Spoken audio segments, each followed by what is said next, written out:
Good morning, everyone, and welcome to the Scenic Rim Regional Council Ordinary Meeting, Wednesday the 22nd of May 2024. I now declare the meeting open and acknowledge the traditional owners of the lands of the Scenic Rim Regional Council area in which we meet. We pay respect to their elders past, present and future, and thank them for their continued nurturing of their culture. Today we have a full attendance, there are no apologies, and I now call upon Pastor Josh Cox from the Bethesda Baptist Church to lead us in prayer. Yeah, good morning, Mayor, councillors, executive and staff. Thanks for the opportunity to share briefly. Sorry I can't be there in person. I'm part of a clean-out crew on chook sheds and the scheduling changed, so I'm just pulled out of the circuit at the moment just to do this. But it does, while it's not a very glamorous job, it does get me up early, and I was again appreciating the beauty of the morning before sunrise as it cracked over the hill, and remind me of the psalmist in Psalm 19 where he writes, "The heavens declare the glory of God, and the firmament shows his handiwork." Let's pray and commit this meeting in prayer to God. Heavenly Father, we thank you for your creation, the wonder and the majesty of it, from the glorious sunsets to the extraordinary cellular level where we can see with electron microscope your wonder and your majesty. It is true the heavens declare your glory, and so we thank you, Lord, for our beautiful scenic rim. We pray for this general meeting. We've asked, Lord, for wisdom, your wisdom, in all the deliberations. We pray for good and helpful, robust discussion and for positive outcomes for our region. And so, Lord, undertake for the councillors in this meeting, and we pray all this in the wonderful name of our Saviour Jesus. Amen. Pastor Josh, thank you very much for your time, thank you for your prayers, and wish you all the best for the rest of your day. Thank you, and have a good meeting. Thank you very much. Turning to public question time, we have no questions on notice, and now turn to declaration of prescribed or declarable conflict of interest by members. Yes, thank you, Mr. Mayor. I have a prescribed conflict of interest today in item 11.10. The extension of this road runs through my parents, adjacent to my parents' property, which I just cattle on. So I'll leave the room and take no part in the discussions or voting. Thank you, Councillor. Councillor Hay. Thank you, Mayor. I'd like to declare that I have a potential conflict of interest in the confidential matter 12.1, disposal of surplus property at 122 Long Road, Tamborine Mountain. On the 13th of March 2023, a person and her husband made a donation greater than $500 towards my legal costs associated with the adverse decision and court costs awarded in the 1 to 11 Eagles Retreat Place Planning and Environment Court appeal. The donation has been declared on my register of interests. The person has recently become a director of a newly formed company, which I am informed is a party to the proposed purchase of the Long Road property. I derive no benefit from the disposal of the property regardless of the eventual purchaser. I believe a reasonable person would not perceive that I have a conflict of interest in this matter, and I will be requesting that unconflicted councillors determine by way of a vote whether I can remain in the discussion, participate and vote on the matter. Thank you. Thank you, Councillor. The member's happy to deal with that conflict or potential conflict now. You want to? Let's wait until we get to the conflict. You want to wait till we get to the item? All right. Further conflicts?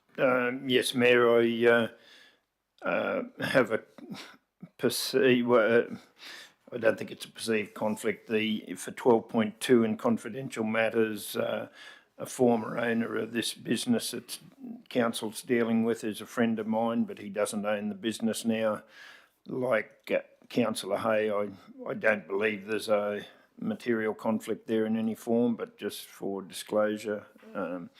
I also disclose purely for, I do not have a conflict in this way, but for openness in the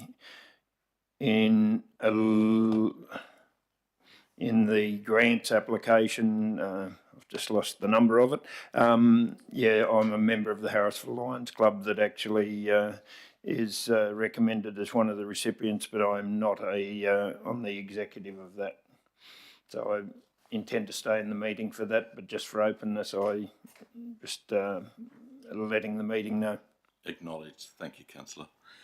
And I would also like to declare a conflict of interest in relation to item 12.2 in terms of where also a friend but had a previous altercation during the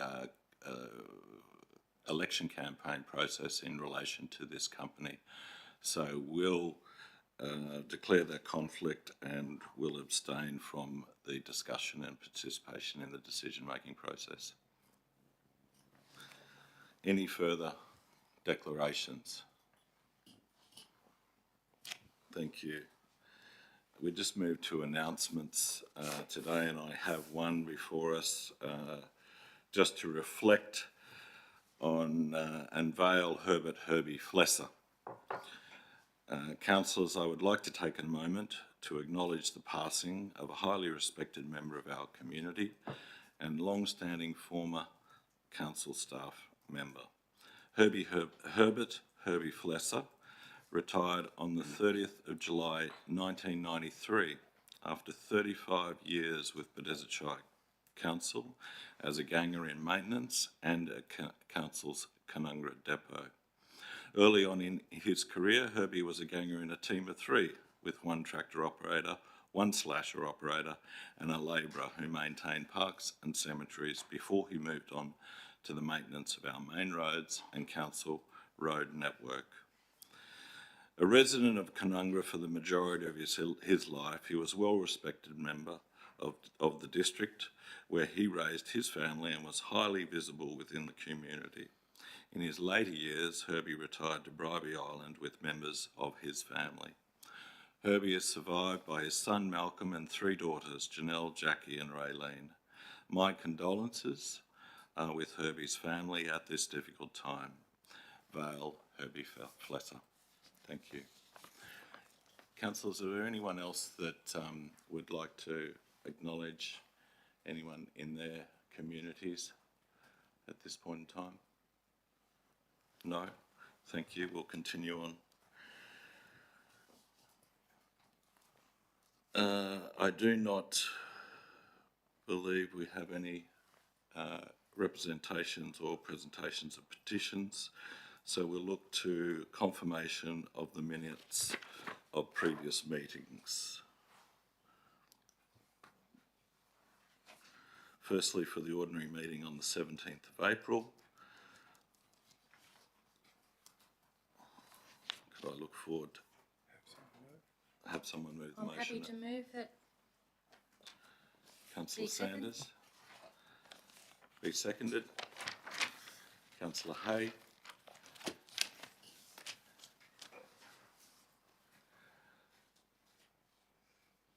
Any questions or discussion points regarding the minutes of that meeting?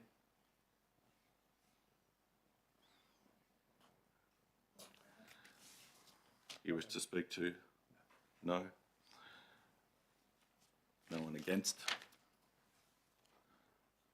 No one speaking additionally.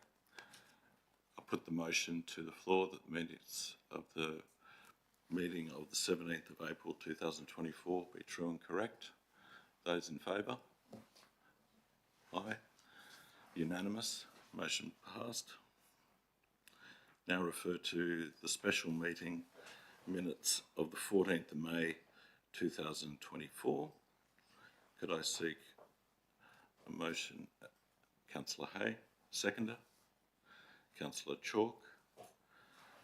You don't wish to speak to your... No, thank you, Chair. No one against? Speaking additionally, I'll put the motion to the floor that the minutes for the 14th of May to be true and correct. Unanimous, carried.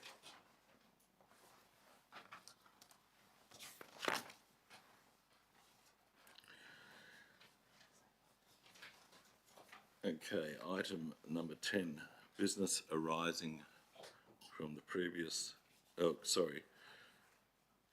Yes, any business arriving from the previous minutes? No, Mr. Mayor. Thank you.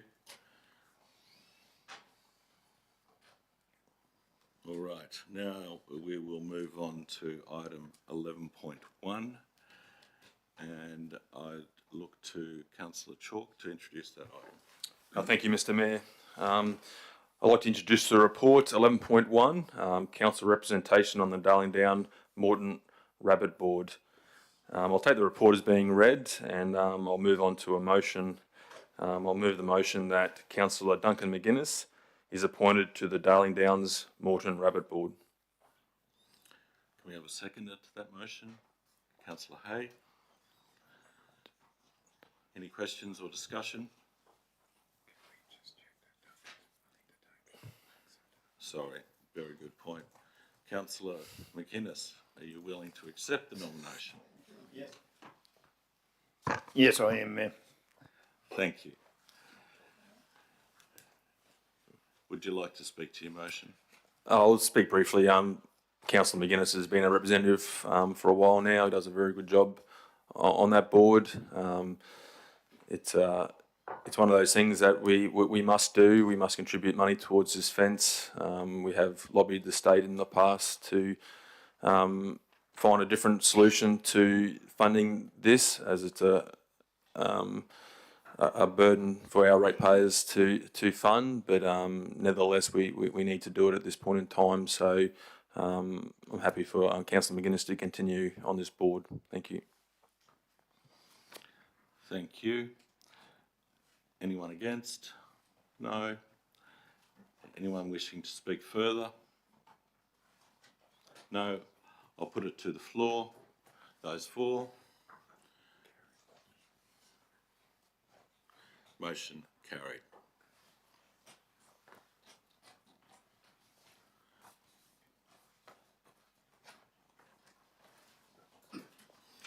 I'll move to item 11.2 and call upon Councillor Cryer to introduce. Thank you, Chair. I would like to introduce the report item number 11.2, Councillor Representation on Committees and Forums. I take the report as read. I now move the motion for recommendation that Council appoint councillors as councillor representatives on internal and external committees and forums from May 2024 to May 2025, as shown on Table A. 2. Council note the attendance of the Mayor, Deputy Mayor and Divisional Councillors to various committees and forums during the 2024 to 2028 term of Council, as shown on Table B. 3. Council authorise payment of all reasonable costs incurred by the councillor representatives in relation to attendance at meetings of the listed committees and forums. And 4. Council advise the organisations of the respective appointed councillor representatives as appropriate. Thank you. Do I have a seconder for that motion? Councillor Sanders. Councillor Cryer, would you like to talk to your motion? Yes, thank you, Chair. I would like to speak on the motion that this practice of Council's appointment of its elected members to represent the Council at various internal and external committees and forums within the community and other levels of government and statutory organisations seeks to strengthen the relationship between Council and these organisations, and as such demonstrates Council's connectivity and its commitment towards a shared community vision of achievement of major strategic objectives for advancement of all. Thank you. Thank you, councillor Cryer. Does anyone wish to talk against the motion? Anyone want to talk additionally? I put it to the floor. For? Carried unanimously.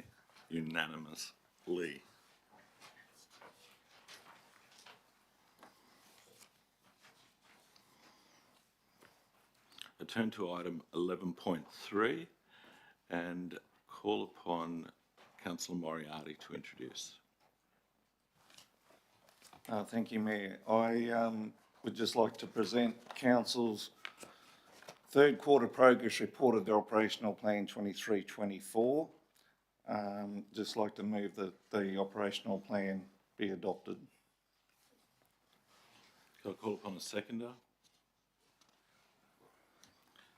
Councillor Chalk, would you like to talk to your motion, councillor Moriarty? Mayor, I'd just like to acknowledge that there are 120 activities in the operational plan, that 12 have actually been completed, 84 are on track to be completed. There are a number that are identified as requiring monitoring, 9 that require attention and 2 have been postponed, and just want to acknowledge the fact that council continues to operate in a challenging environment with regards to weather and with being able to source contractors and labour to complete some of these projects, and that council officers have continued to keep council apprised of these matters. Thank you. I should have opened it up to questions and discussions from the floor. Sorry, through Mr. Mayor. Councillor Moriarty, just before we move on, can you perhaps read out the recommendations? Yeah, that are sorry listed about there? that. I do apologise. I was put the cart before the horse there. That's all right. So I'd like to move that council endorse the operational plan 2023 to 2024 quarter 3 progress report. Secondly, that the notes the service delivery of 2023-24 quarter 3 report and agrees to its publication on the council website together with the operational plan 23-24 quarter 3 progress report. And number 3, delegate to the Chief Executive Officer the power to make minor grammatical and formattic changes to the operational plan in 23-24 quarter 3 progress report, and the service delivery of the 2023-2024 quarter 3 report, if required, after its adoption by council and prior to publishing the document for public access. Thank you. Questions and discussion from the floor?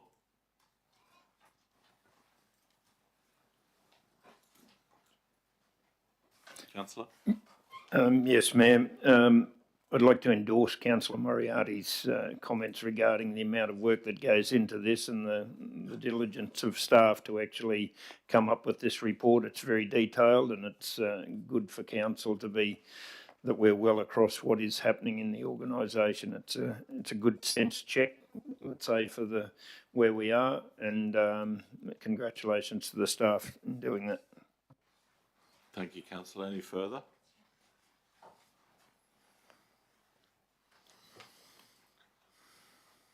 Anyone wish to speak against? Anyone wish to speak additionally? All right, I put the motion to the floor. Those for? Unanimous. Motion carried. Councillor Moriarty. Thank you.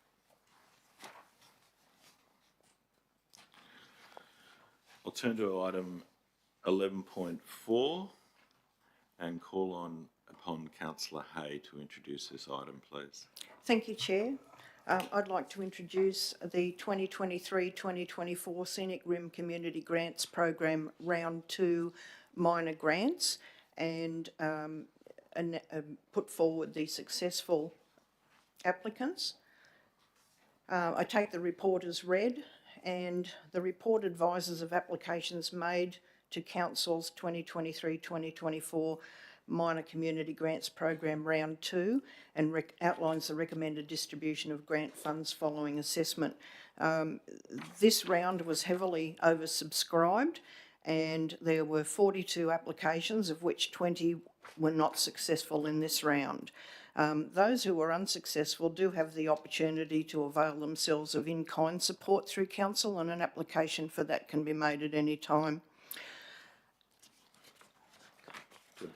I would like to read that the recommendation is, or the motion, that in two parts. One, council approve the allocations for minor community grants round 2 in the amount of $75,080.70 for 22 projects under the Scenic Rim Community Grants Program 2023-2024 as outlined in the following table, and I will read the successful recipients. The Anglican Parish of Tamborine Mountains and St Luke's Anglican Guild, Canungra, St Luke's Church electrical upgrade is the project, and the amount recommended is $2,310. The Bow Desert Pistol Club, the project is website development and maintenance for a total of $4,613.51.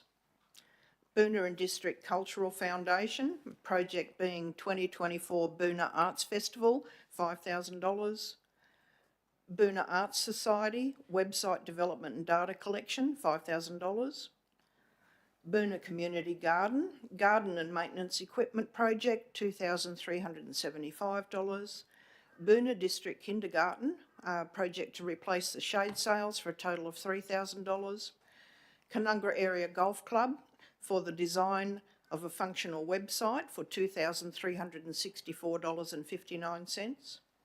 Canungra Sports and Recreational Reserve Grounds to extend the concrete path in front of the men's shed and society shed to improve access for $5,000.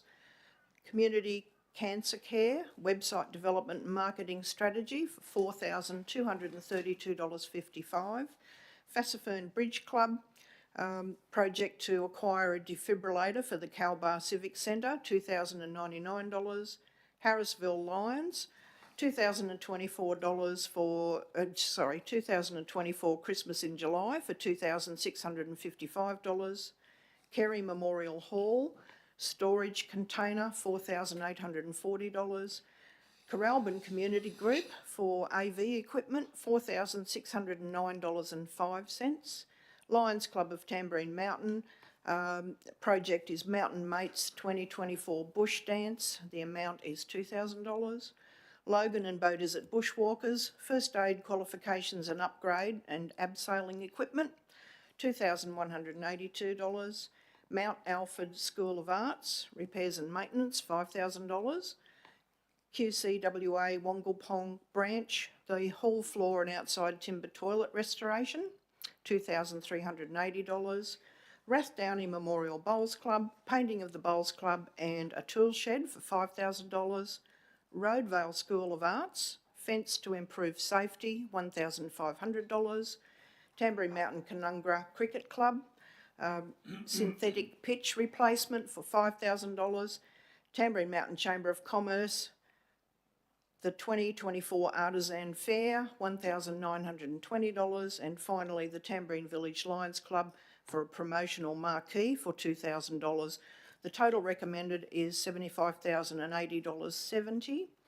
And if I didn't say before, the maximum amount that can be allocated to each applicant in the minor grants round is $5,000. So I move the motion that those projects be approved. Sorry, through you, Mr Mayor, there's one more recommendation there, number 2. Oh, yes, sorry, it's part 2. I did say it was in 2 parts. Got to find it now. It's on the screen. Oh. Part 2, council provide relevant feedback and advice to unsuccessful grant applicants to continue building capacity of the community sector. Thank you.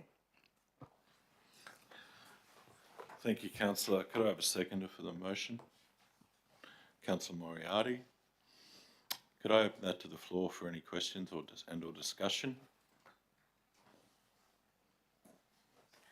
Councillor Sanders. I just wanted to make a statement that it's lovely to see so many active community groups, and they're doing so much wonderful work in our community, and we're giving a little bit back. It's lovely to see people so motivated, and I'm sure we'll get to, as we go around and visit the community, we'll have lots of feedback from these groups. And I'm sure the people that were unsuccessful will continue to apply again, and hopefully there'll be some more money for them to use, because these are wonderful things. Thank you. Thank you. Anyone else? I'd just like to add that the unsuccessful applicants are also, in some cases, able to apply for financial assistance through other grants, such as the Gambling Benefits Fund. So whilst they may not have been successful in this minor grants round, that does not mean that they may not achieve funding elsewhere. Thank you. Thank you, councillor. Any further questions or comments? Nothing. I'll just add that to support what everyone has said, they are important in terms of small communities, small groups, and keeping them going. It's come at an interesting time as we've celebrated Volunteers Week. I think we all acknowledge, everyone around this chamber, in terms of the importance of our volunteers, the work that they do within our communities, whether it be getting our kids on the paddock playing sport, whether it be assisting the elderly, right through the gambit. It enriches our social fabric. So it's important that as a council that we can assist in making sure that they continue their way forward. And hopefully we can look to improve that process, maybe not by the quantum, but also by expediting these applications or assisting these groups in their advancement in the future. Thank you. Did you wish to speak to your motion additionally? No, thank you, Chair. No one against? Then I put the motion to the floor. Those in favour? Unanimous, motion carried. Thank you.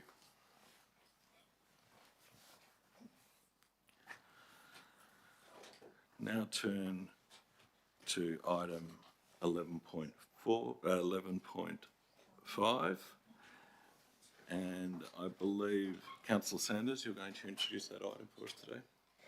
Thank you, Mr Mayor. As the Councillor for Division 4, I will introduce the report for MCU 23-144 and Appendix A, which are the conditions of approval. I know you all have read this item, so I move the motion that it be accepted. I'll just read the motion as it is. That Council note the report titled MCU 23-144 Development Application for Material Change of Use, Multiple Dwellings, 4 dwellings at 55A Eaglesfield Street, Beaudesert, lots 99 on RP 7563. 2. Council approved development application MCU 23-144 and granted development permit for material change of use for multiple dwelling, subject to imposition of the reasonable and relevant conditions in Appendix A.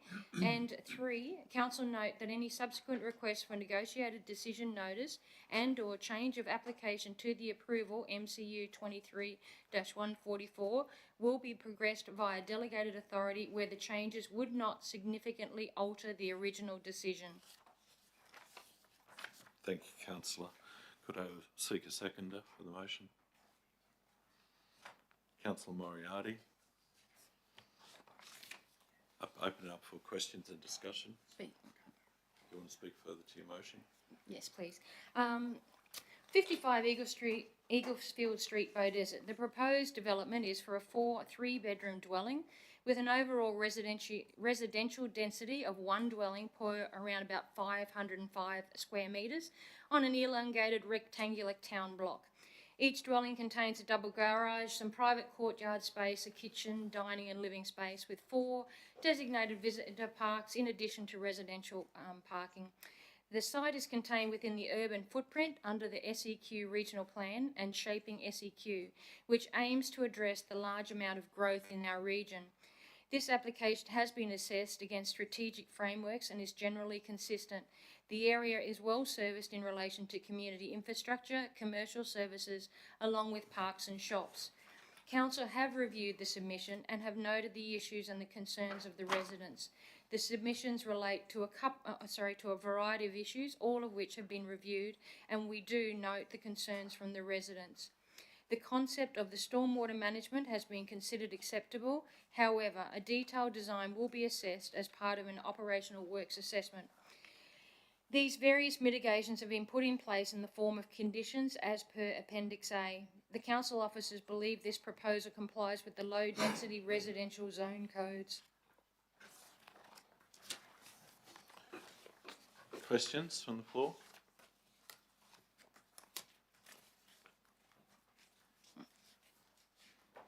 Any further discussion? Anyone wish to talk additionally to the motion? Thank you, Chair. I'd like to speak additionally to the motion.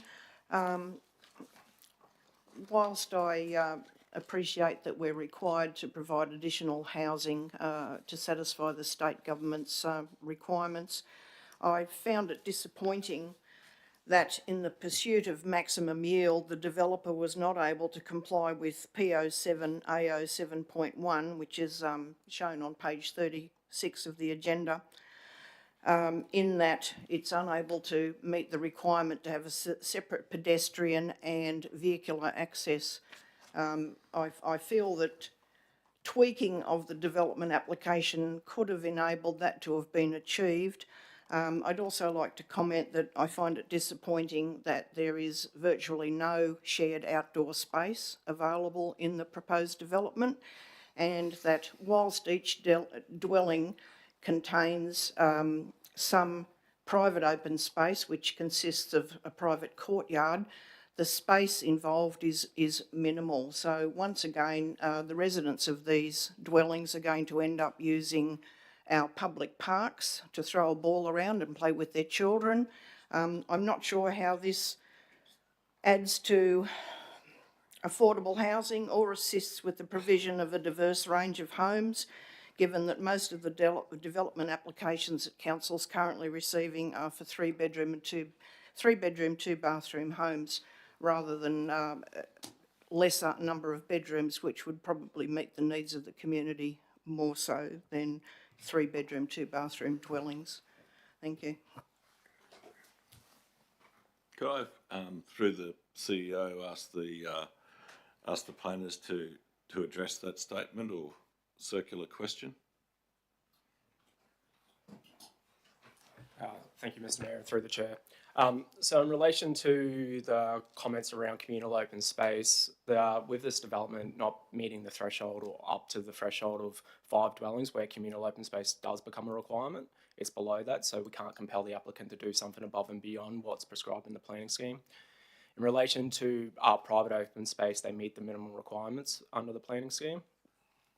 I wouldn't disagree with the councillor that we should be looking for opportunities for more diverse housing options. It's what's identified within our growth management strategy, and then it's also what we're looking to seek through the planning scheme. However, developments of this scale, unfortunately, it's very limited opportunity to compel a developer to seek an alternative type housing arrangement when they're meeting the minimum requirements of the scheme. Councillor? Could I respond to that? I think that indicates that our planning scheme is in need of revision. Oh, thank you, councillor.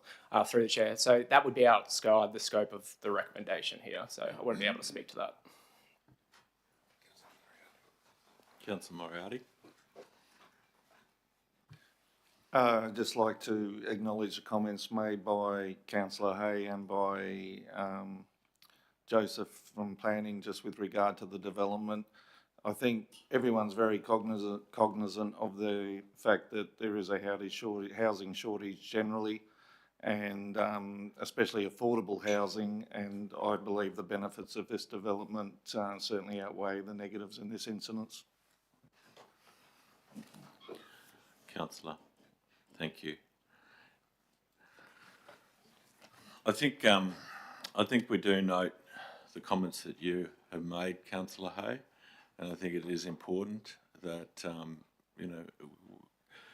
adherence to the planning scheme is what we're aiming for, and to march those applications towards that end, and in future that we find the avenues to do such.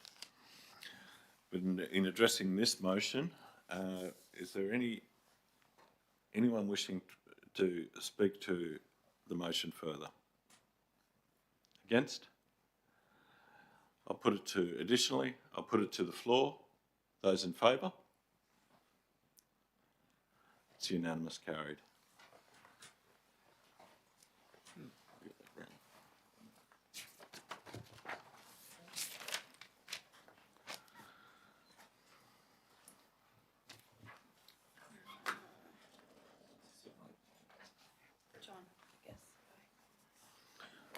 Now turn to item 11.6, I believe, and I call upon Councillor Cryer to introduce.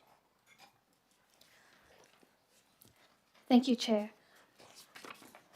As Councillor for Division 2, would like to introduce a report item 11.6, lease renewal request, Queensland Fire and Emergency Services, Tamborine Rural Fire Brigade. I take the report as read. I now move the motion for recommendation that number 1, Council resolve that the exception under 236 1BI of the Local Government Regulation 2012 applies to the proposed grant of lease to the State of Queensland acting through Queensland Fire and Safety and Emergency Services.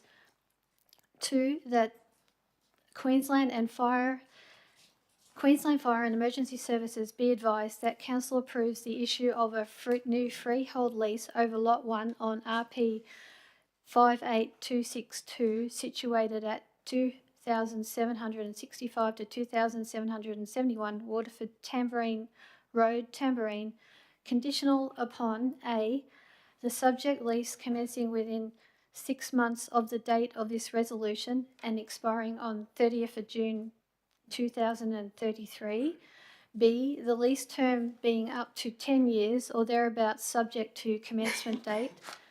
C, the rental and any other conditions are in accordance with the terms outlined within this report.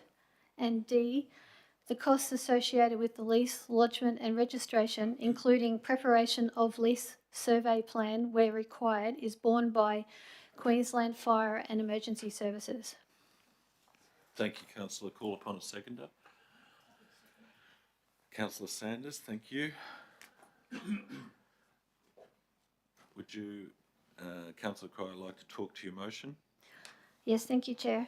I would like to speak on the motion that the Tamborine Rural Fire Brigade has been servicing the region for well over 50 years. The brigade undertakes a significant load of mitigation and prevention of loss due to fire, flood and other weather events in the local region, as well as providing training, resources and support for the community as a whole. Continuation of the rural fire service in this location is therefore imperative for the community, and provision of this land allows for its continuance without disruption from the threat of a relocation requirement. Thank you, Chair. Thank you, Councillor. Open up to questions or discussion. Nothing from the floor. I think it's well said by Councillor Cryer in terms of the imperative of this renewal. So thank you for introducing and putting that. I'll put that to anyone looking to speak against the motion. No one speak additionally, Councillor Cryer. No, thank you, Chair.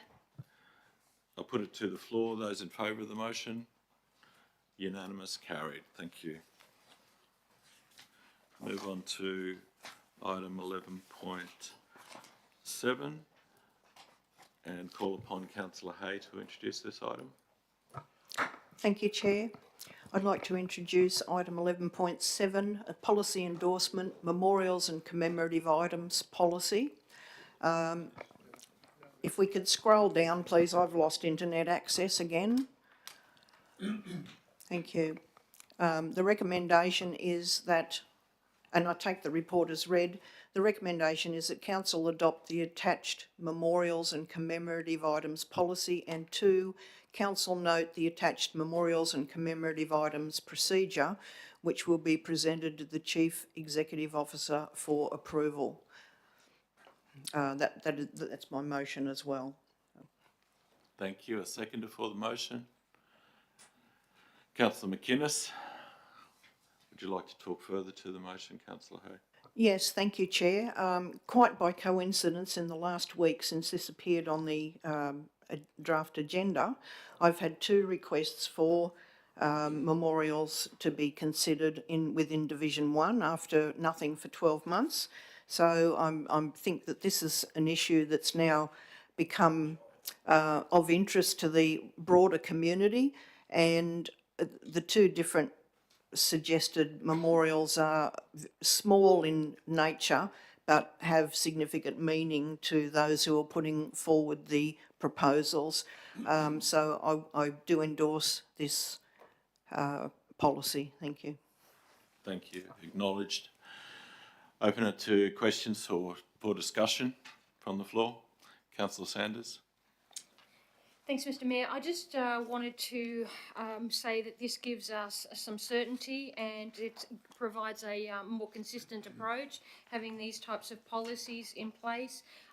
It's something that really is quite emotional for people. So I think the fact that we've got a policy in place that sets out the rules and the guidelines makes it much easier for us to deal with these items. Thank you. Anyone else? Yes, Councillor McInnes. Yes, Mayor, through the CEO to the manager, I just wonder if some further background on why this is there, and I know some people look at memorials and say, well, what are we being very stipulative, if that's such a word, to actually in cemeteries, and we're not heading in that direction, but I was involved in early on, and I just wonder if the manager would like to comment where this came about.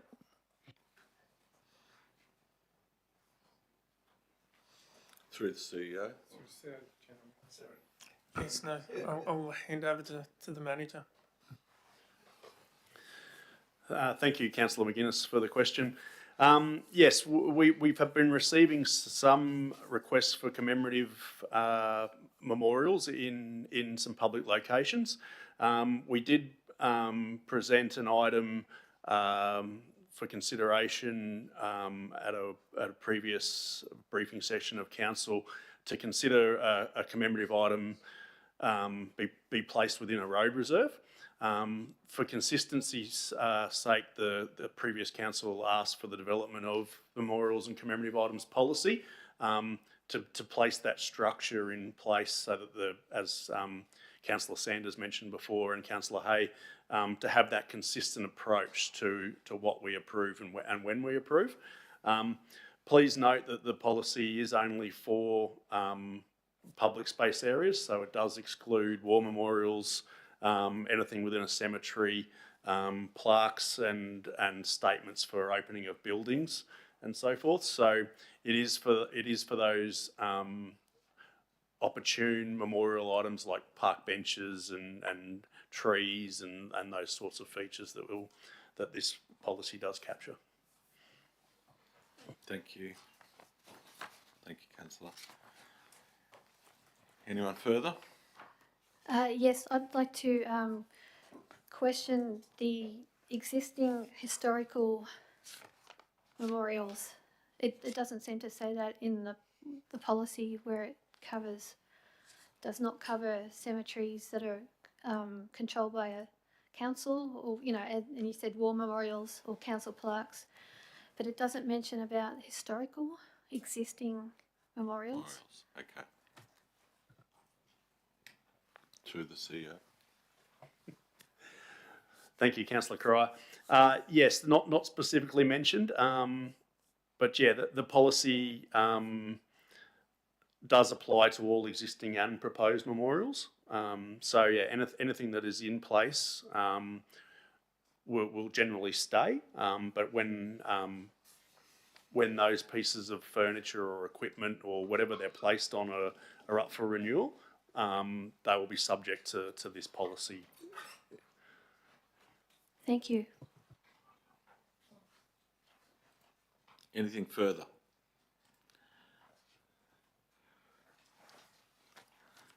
Would you like to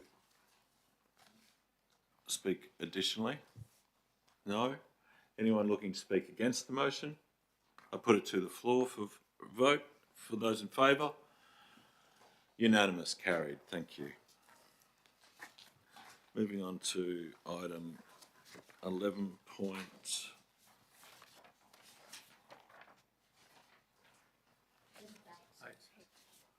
Thank you, everyone.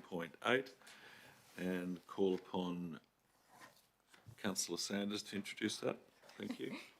Hi, everybody, you'll have to bear with me, this is a little bit long on this one. So as Councillor for Division 4, I would like to introduce the report 11.8, the proposed extension to the Mitchell Road at Bromelton. I now move the motion and I'll read out the recommendation. The recommendation that 1. Council advise the applicant that it's prepared to accept an extension of 800 metres to Mitchell Road, Bromelton, to allow permanent access to the property described as Lot 4 RP 85497, provided A. All costs of the road construction are borne by the applicant. B. The road reserve must be surveyed by a registered surveyor to ensure the road will be constructed within the road reserve. C. The road must be designed by a registered professional engineer of Queensland or RPEQ in accordance with the Scenic Rim Planning Scheme Policy 1 Infrastructure Design, which is PSP 1. D. Constructing or interfering with the road or its operation application must be submitted to Council. E. Following the completion of the road, the RPEQ will provide as constructed plans and certify that the works were constructed in accordance with approved plans or approved variation to the approved plans.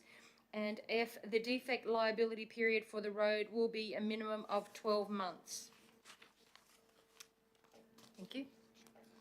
And Sorry, beg your pardon. There's more. That's right. There's two more. Yeah. Sorry, Council note the completion of the extension of 800 metres to Mitchell Road, Bromelton, that the additional section of Class 4B Rural Collector Road will be added to Council's Road Asset Register. And 3, Council note agreement to this request does not prejudice Council's road standards requirements for any future development accessing this road. Sorry about that, Mr. Chair. I've got it right in the end. Thank you, Councillor. Call upon a seconder of the motion.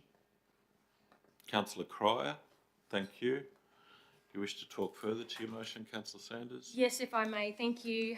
An extension of Mitchell Road off Boona Bow Desert Road, opposite the Bartholomew's entry, be undertaken by the applicant in accordance with the engineering specification. Once it's completed, it will be added to the Council's Road Asset Register. Thank you. I'll open it to the floor for questions arising or discussion.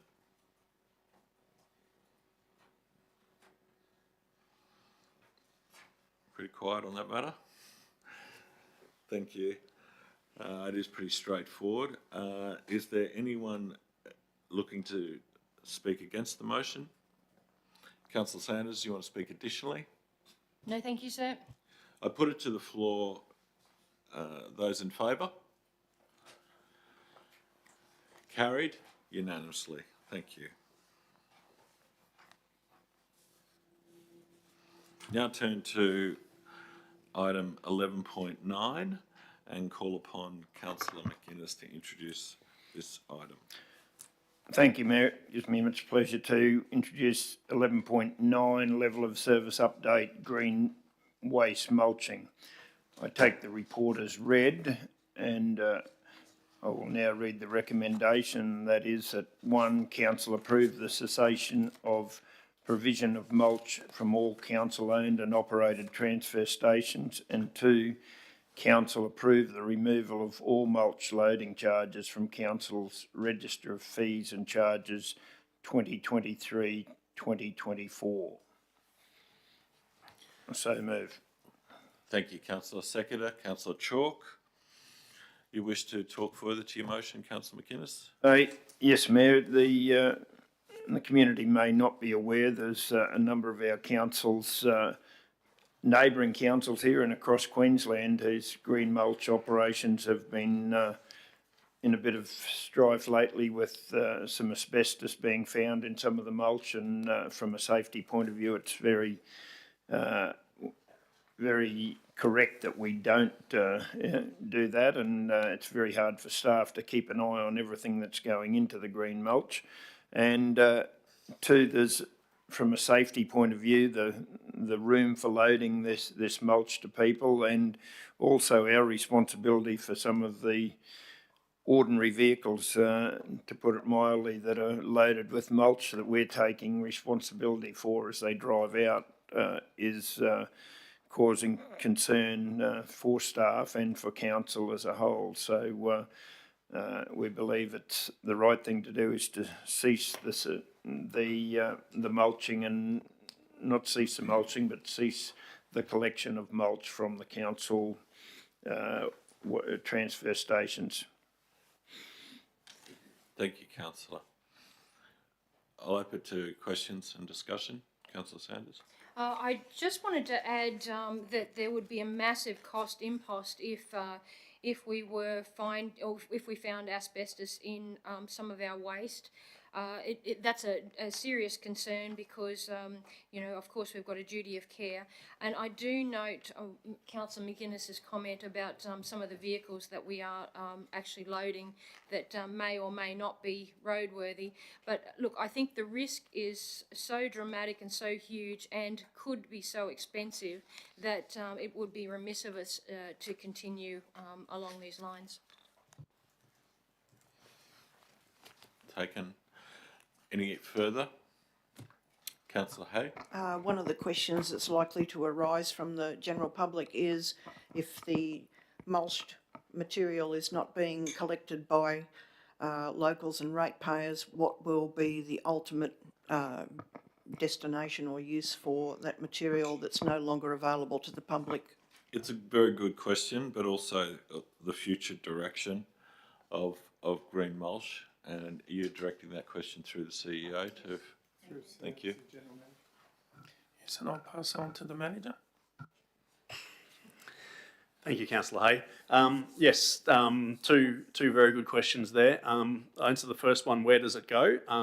So at the moment it actually goes to, so our contractor actually takes, so we don't distribute all our mulch at present, so we do remove a fair proportion from most of our sites as it is. It's actually taken to one of their processing locations, and actually it is then actually put through a proper composting process and then reused in that space. So that is what would occur with the remainder of the green waste or the mulch that we wouldn't be distributing. The second point to Mr. Mayor's question, in regards to a future direction in regards to that. So as part of our next round of looking out for a contract in regards to our processing of our green waste, we would be looking to explore what commercial opportunities it would have with other entities within the region or outside the region that may either reduce that cost to council or even return some revenue to council for that resource, basically, as it would become. Thank you. Any further questions or discussion? Nothing. Any wishing to talk against the motion? Councillor, you wish to talk further to the motion? Yep. Oh, sorry. Councillor McInnes. No, Mayor. And some relevant points raised by other councillors there, but I've got nothing to add. Thank you. I put the motion to the. Sorry, Councillor Sanders. I was just going to say how disappointed I am that we've got to make this decision because I'm a user of these items. But anyway, we've got to do the right thing here. Yeah, he just pointed out that I may have a conflict because I've bought some mulch previously. Acknowledged. Thank you, Councillor. I think with that, we'll put the motion to the floor. Those in favour? Unanimous. Carried. Motion carried. Thank you. We now move to... Yeah, Mr Mayor, I've got a conflict in this item, so I'll leave the room. It's a prescribed conflict, as I explained earlier, so I'll just jump out for a second. Thank you, councillor.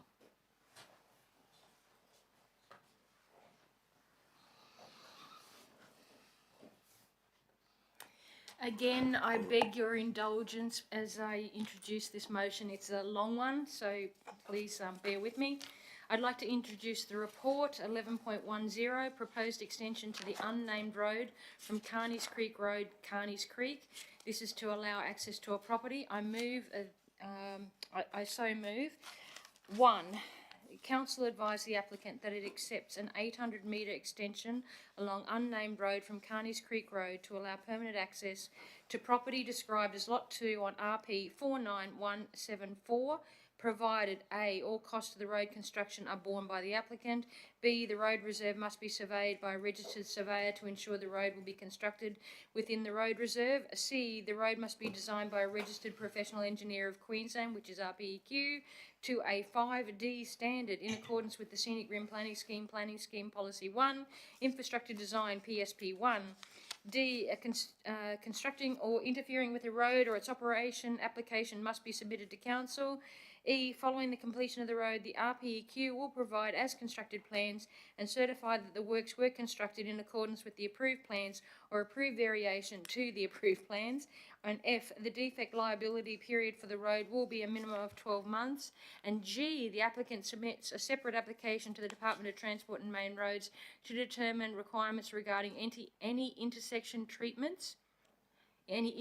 or treatments to Carneys Creek Road. And 2, council note on completion of the extension of 800 metres unnamed road, Carneys Creek, that this additional section of Class 5D Rural Access Road will be added to council's road asset register. Thank you. Seconded to the motion. Councillor Cryer. Do you want to speak to your motion, Councillor Sanders? Yes, thank you. This proposal would allow the applicant to build a legal access as per the attached map, and again I note that this will eventually be added to the council asset register. Thank you. I open the item up for discussion and question to the floor.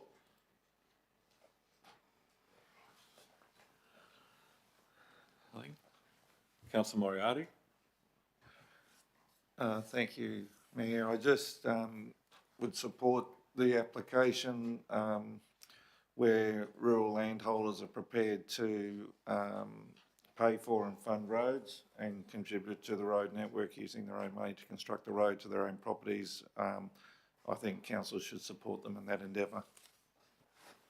Thank you, councillor. Just a very quick, and it may be a minor question, but through the CEO, couldn't quite fully understand that this road is then any likelihood that there's a TMR implication here. Otherwise, why is point G in the recommendation? And secondly, just if you could talk a little bit further, and yes, I support Councillor Moriarty's comments, but just surrounding the, and it's only 1 kilometre of road, so as those costs are associated with the future maintenance, they're considered average, minor. If you can just give us a little bit more colour to that.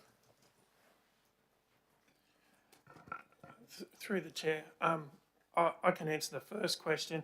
As the road intersects with a Carneys Creek Road, which is a TMR controlled road, that actually identifies the need to actually speak with or get an application processed through TMR. So that answers the first question. The second question, within the report, it talks about budget considerations. The reality is, once the road is built, there certainly will be a cost to council to maintain that gravel road. The specifics of that cost is often dependent on the terrain, and at this point in time, given the terrain that is there, it will probably still be around an average cost to maintain a graded gravel road. Scott, I'm also manager of maintenance and operations. You may wish to add something further to that comment. No, thanks. Not as seen as a challenging maintenance role, though. No, it's no real challenges associated with that proposed road. Thank you. Anything further? Anyone wishing to talk against the motion? Anyone wish to talk additionally? Do you want to talk additionally to you? No, thank you, Chair. Sorry, that was introduced by yourself. Nothing further. I put the motion to the floor. Unanimous, carried, motion carried. Thank you. If you could call back Councillor Chalk.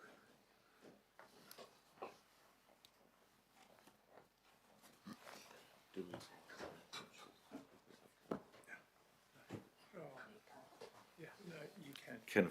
Jennifer already had, the councillor already has. I now call upon Councillor Moriarty to introduce item 11.11.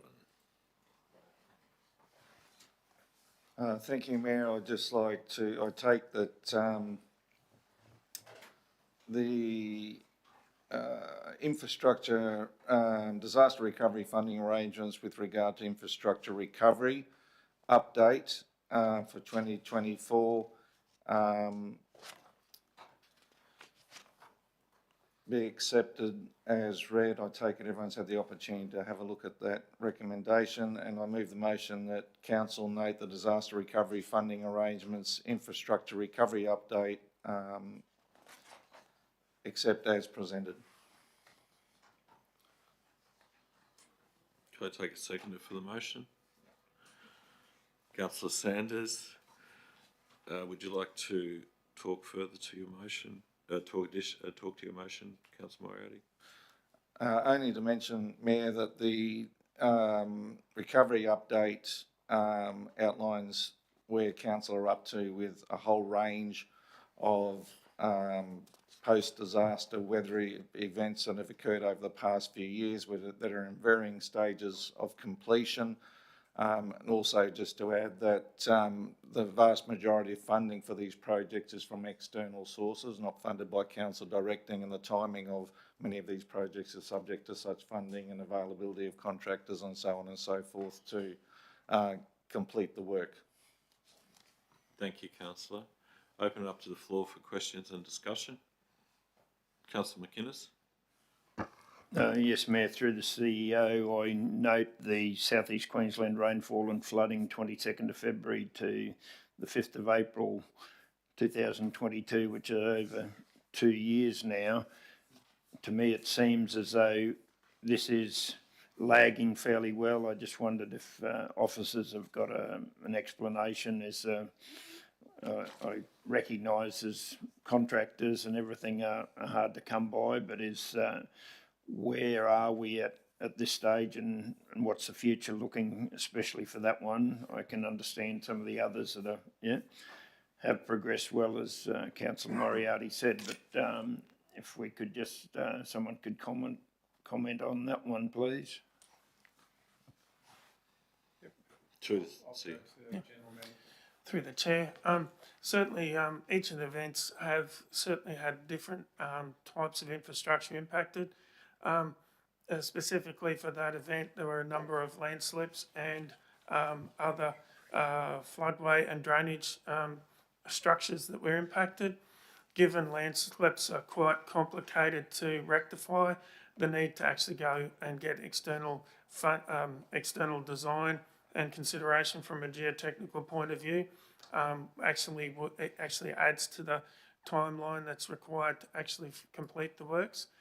For drainage structures that are on streams that are of significance or to fishery or otherwise, there is another process where we need to ensure that whatever work is carried out there is designed in a way that doesn't impact the fishery requirements, which is built around ensuring that our native fishes actually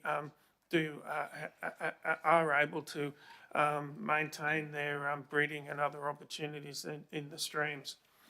So that's a very short and brief answer to why a portion of that particular project has actually taken that length of time.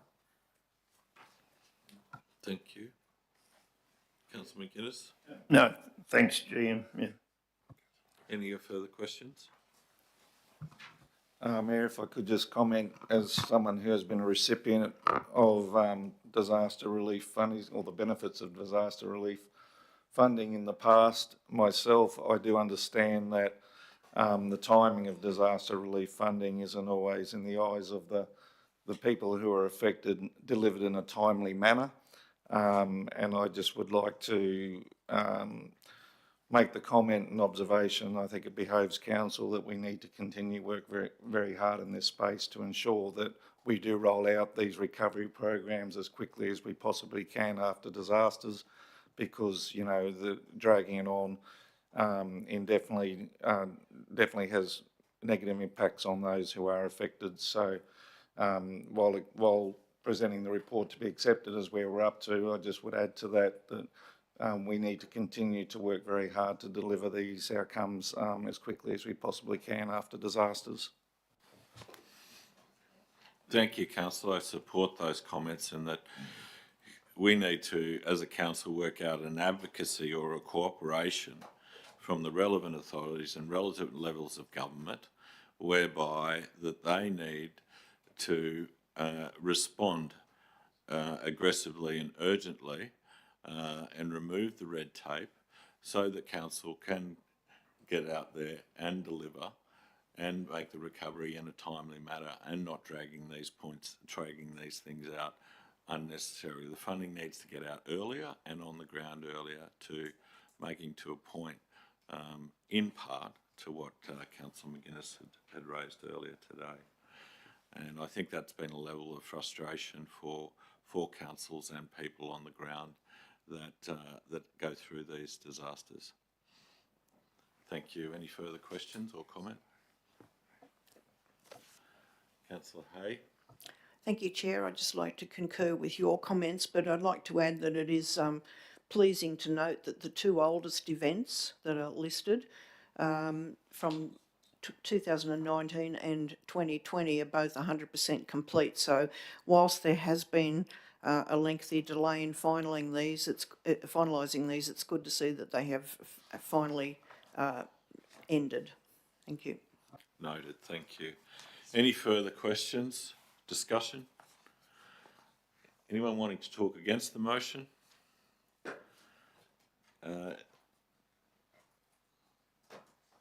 Councillor Moriarty, did you want to talk additionally, or anyone additionally? No, thank you. I put it to the floor. For those in favour? Unanimously carried. Thank you.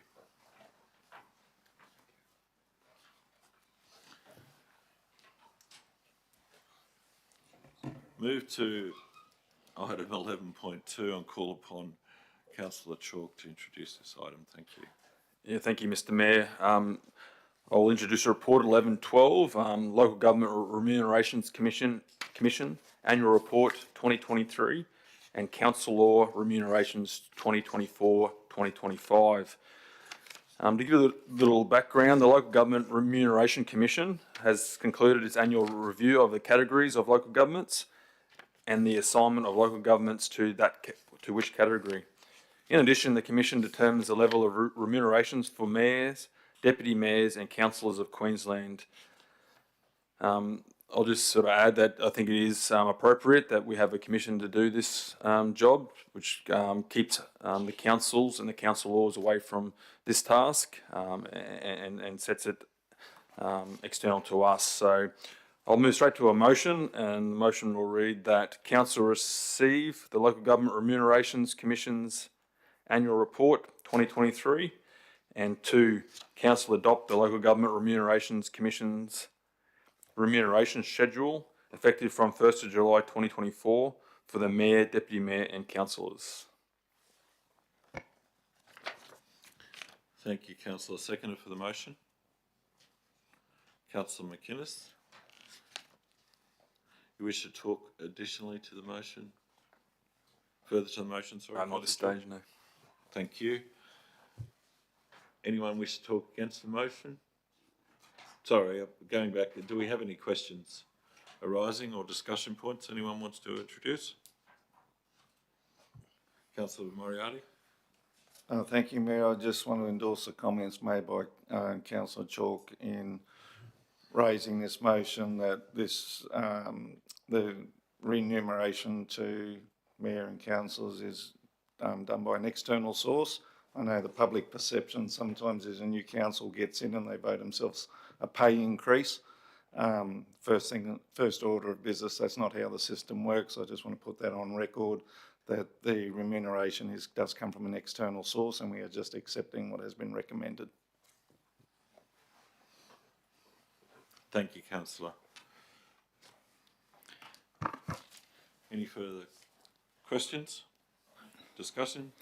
Councillor McInnes? Yes, Mayor, in following on from Councillor Moriarty, I've been part of bodies that have to set their own remuneration, and it's an awkward situation, and no matter what you do is wrong. And there's a wide variety of people that sits on this committee, and they've ex-councillors in a lot of cases, and they understand the time and effort that's put in by councillors, and we can argue whether we should be in this band or that band and so on at times, but I think they do a fairly good job in what they do, taking into account that different levels of councils, some of our neighbours are on far more wages than they should be too, but I think overall they do a very good job in what they come up with.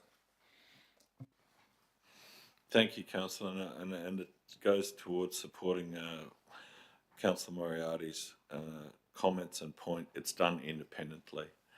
And then it is in the hands of the people at the time of the election to review the performance, and they can make their choice at that time down the track. Thank you. Any call for any other questions or points? Thank you, Chair. I would just like to add that the public perception is that the role of a councillor is a part-time position. I can attest that it isn't. 40 plus hours a week is the norm, and I've just about forgotten what my house looks like.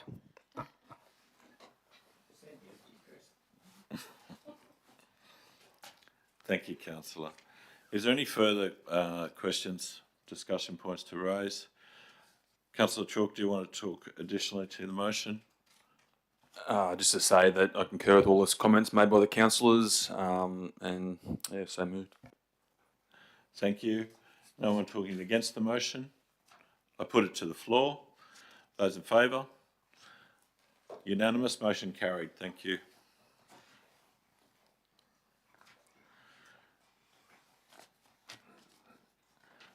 And now call to item 11.13 and call upon Amanda Hay to introduce the item.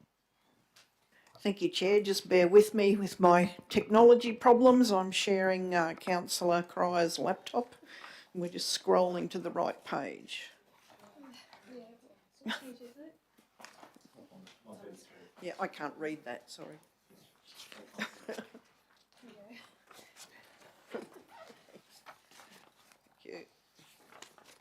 Thank you, councillor. I'd like to introduce item 11.13, which is a request to undertake rateable land annual valuation effective from the 30th of June 2025. I take the report as read. This report provides council with advice received from the Valuer General regarding the annual valuation effective from the 30th of June 2025. So noting that this won't come into effect for another 12 months. The recommendation is that council responds to the Valuer General Department of Resources endorsing the State Valuation Services proposal to undertake the annual valuation of rateable land for the Scenic Rim region effective 30 June 2025. And whilst council, I believe, contributes an annual amount for land valuations, it's not always the case that we have an annual land valuation. Sometimes it's annual, sometimes it's every second or third year. We're still charged whether we have a valuation or not, unfortunately, such is life. And sorry, councillor, you've introduced the motion. Yes, just before, could we just get a seconder for the motion? Certainly. Councillor Sanders, thank you. Do you want to talk further Yep, thank you. to the motion? The option is, the motion is that council respond to the Valuer-General, Department of Resources endorsing the State Valuation Service proposal to undertake the annual valuation of rateable land for the Scenic Rim region effective 30th of June 2025. And on page 137 of the agenda is the actual letter consideration for the 2025 land valuation program, which has been received on the dated the 15th of April 2024 from the Department of Resources for those who would like to read that document. So I move that motion. Can we have a second? Thank you. Yes, I'll open yep. up to Okay. the floor for any questions or discussion.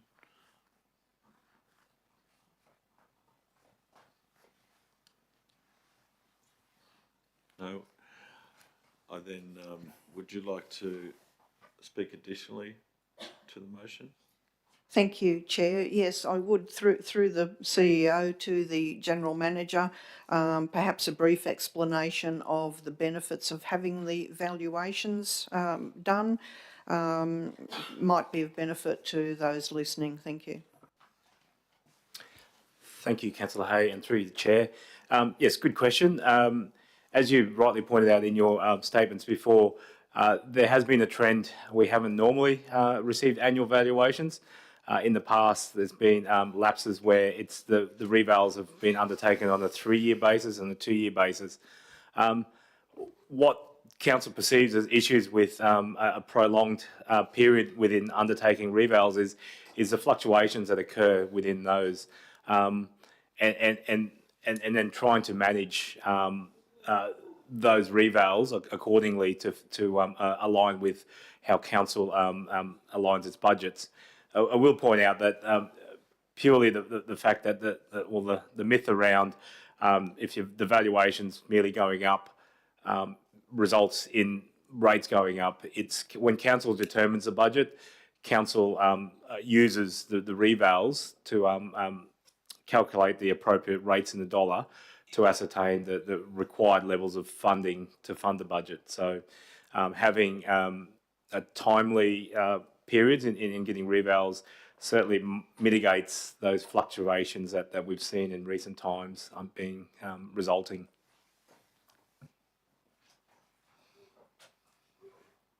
Thank you. Thank you, Councillor. Further questions for discussion? Nothing further? Councillor, do you want to speak additionally to the motion? No, thank you, Chair. It's self-explanatory. No one looking to speak against the motion? I put the motion to the floor. Those in favour? Motion carried unanimously.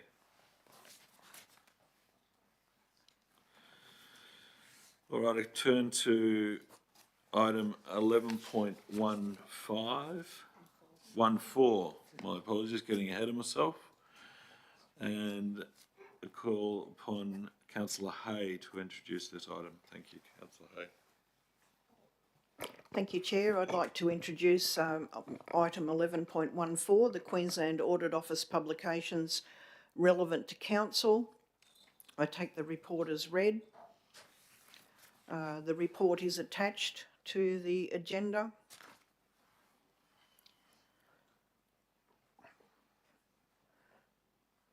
The purpose of the report is to highlight to Council recent Queensland Audit Office publications that are relevant to Council.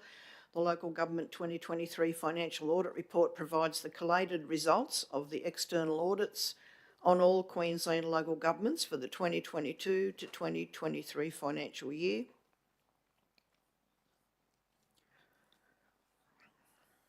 Bear with me.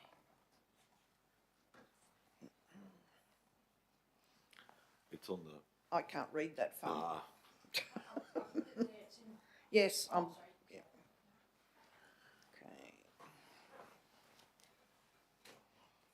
Okay. I'd like to move the motion that Council receive the Local Government 2023 report and note the recommendations contained within the report. Thank you, Councillor. Seconder for the motion.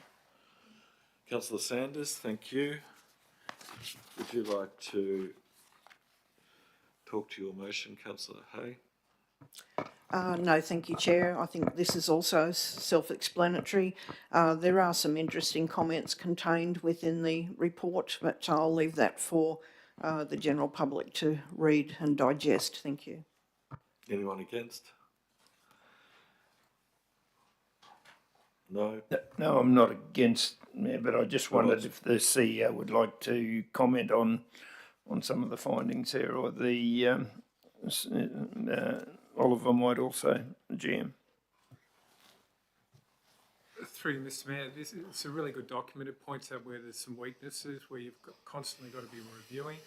I think the three recommendations that are outlined there, they implement the process to ensure policies and procedures are regularly reviewed at least every 3 years and kept up to date.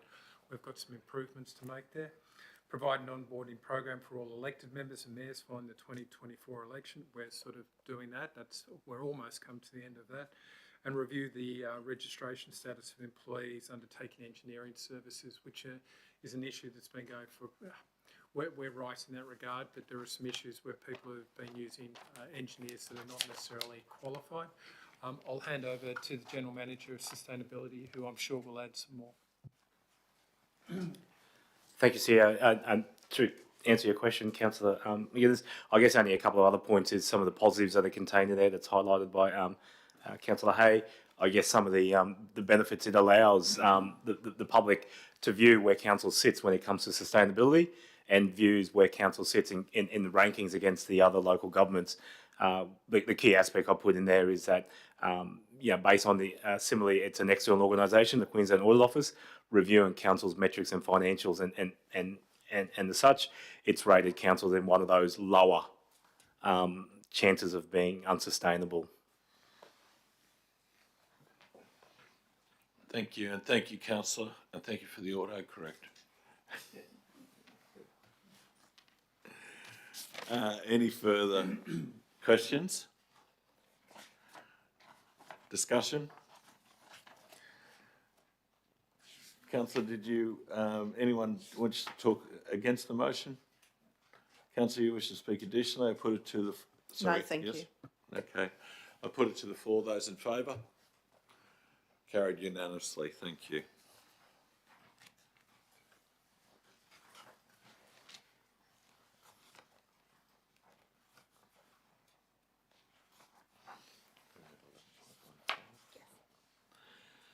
And now look to Councillor Cryer to enter item 11.15. Thank you. Thank you, Chair. I would like to introduce the report item 11.15, Council Monthly Financial Report for April 2024. I take the report as read. This report seeks Council's endorsement of the monthly financial report for April 2024. The recommendation is that Council note the unaudited financial statements for the period ended 30th April 2024 for the financial year 2023 to 2024. And I move that recommendation. Thank you. A seconder. Councillor Moriarty. Thank you. Did you want to talk to your motion, Councillor Cryer? Yes, thank you, Chair. I would like to speak on the motion that the current monthly financial report has been thoroughly presented to the executive team and council, providing information on the actual to budgeted position, taking into consideration the actual performance, the monthly investment, monthly debtors for the month of April 2024, indicating that the council is in a stable position with a net operating surplus and operating revenue above budgeted expectations. And although the operating expenditure is slightly higher than budgeted expectations, the capital expenditure is a lot lower. And this is as a reflection of an actual accurate financial report for this period. Thank you, Councillor. I'll open it up to questions from the floor. Nothing? I would like to address the matter because there are some rather large variations in this report, particularly around, well, right across the board, whether you take the net operating surplus, operating revenue expenditure, but particularly the capital expenditure.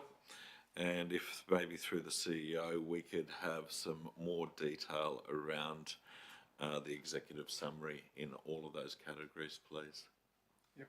Just some commentary. Yep. Commentary next. Some commentary today. If we could. Some commentary. I'll hand over to General Manager Sustainability. Thank you, CEO, and through you, Mr. Mayor. I'll address the operating and the operating revenue and expenditure side, and I'll look to the General Manager, Asset Environmental Sustainability, to provide some commentary around some of the capital projects and the restrictions and observations around those. What I will point out is in the operating revenue and expenditure, if we normalise it like we did last time, unfortunately we haven't had we're currently going through the process of doing the March budget review, and as pointed out before, it's still an assessment period for the disaster event that was the Christmas night and New Year Day event. So part of the expenditure in that is there's about $4.5 million of expenditure associated with the emergent works and what we call the counter disaster to address with those. So there's $4.5 million in the operating revenue that's been currently reimbursed by the through Queensland Reconstruction Authority through their disaster recovery funding arrangements program. So if we normalise the revenue side by reducing that $4.5 million, we get down to the about $1 million in additional revenue. Similarly, if we normalise the expenditure side of things, there's $3.7 million in unbudgeted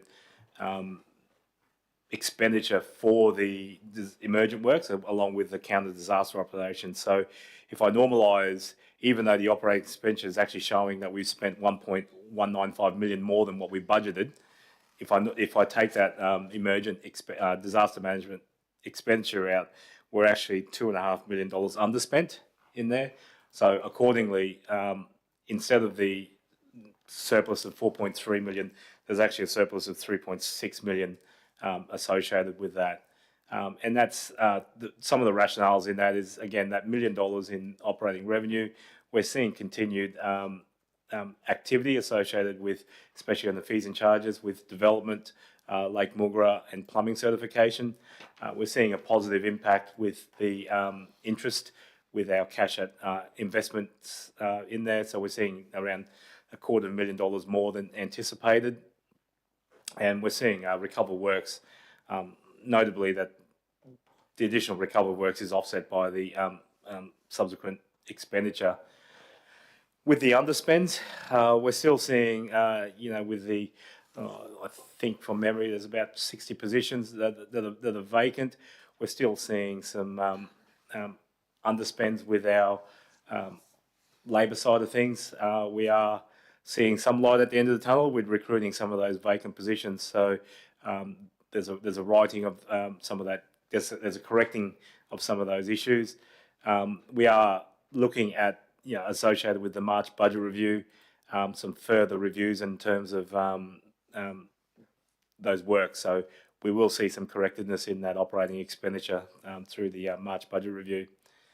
From a capital side of things, I'll hand over to the General Manager, Asset Environment Sustainability. Thank you, GM, and through the chair. The impacts of the weather events that we had, not only at Christmas, but also close or associated around Australia Day, certainly delayed some of the contractors actually being able to be managed to deliver or to be coordinated to start works on, particularly some of our bigger projects. A number of our crews were diverted to urgent required rectification works after that event, or those two events, which really has delayed our program in some instances by up to 3 months. When you actually drill down on some of the numbers that are there, we're also seeing a continued delay in some of the delivery of our fleet. If you look on page 252 of the agenda, about midway, you got fleet management currently sitting at about $5.5 million less than what was anticipated. That we have orders in the system, but we're still waiting on the fleet to arrive. So that is quite a considerable amount of fleet that still is in the process, been ordered, but in the process of not yet being delivered. If you go just below that, grant-funded programs, with each rain event, there's a need to assess whether we can actually continue delivery of previous approved event works. If additional damage has occurred greater than 10% to the area, we need to then seek further advice through the QRA whether it needs to be involved with a new submission or not. So that also delays the rollout of some of those projects and work. So that's a very high level explanation at this point in time. In amongst there would be other unforeseen issues where we may have had some potholing done on a particular project, which is to find services, and when we've actually got to site, the services when unearthed fully, not necessarily exactly in the location that we had anticipated, and that can delay some projects as well. So that is probably the lesser or lower down the scale as some of the items that I've discussed before this. Yeah, thank you. I think that ties in possibly to Councillor McInnes's earlier questions.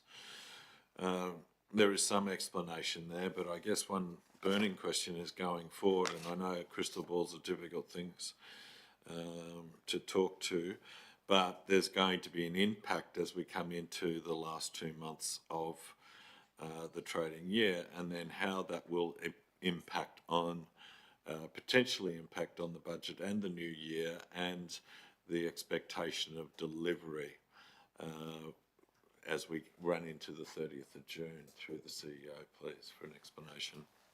I hand over to the General Manager of Sustainability. Thank you, CEO. I guess that's an essential part. Mr. Mayor, I guess, is trying to get that nice crystal ball if we get one. Part of the trying to get the right position to formulate the 23-24 budget is essential that we start off with the as close accurate to where we need to be with the current delivery of the 23-24 budget. So part of the March budget review will certainly analyse as a starting point where we need to be and what council's expectation is in terms of delivery of some of those continued works. It is challenging at times to do that. However, the core nucleus of the budget tries to deliver upon what the expected levels of service are going into the 24-25 financial year. I will say that in most parts, come 30th of June, some of those operational deliveries that were contained in the previous budget will halt there and there. If there were delays in delivering those, it's certainly the expectation is that they won't be rolled over into the 24-25 budget. The only aspects that are really rolled over in the 24-25 budget are the continued delivery of the capital works. So from operating side of things, we draw a line in the sand come 30th of June that those funds are finished there and there, and it's really only the capital works that will continue the delivery. Notwithstanding, there are operational grant-funded programs that will need to be continued, but generally that's the extent of the matter. Thank you, and I think that's probably where a lot of this risk lies, given that the statement says, you're at a 40% or close enough to 40% below budget on that capital expenditure at this point in time, so there's a lot of work to be done. Can I call for any further questions or discussion points?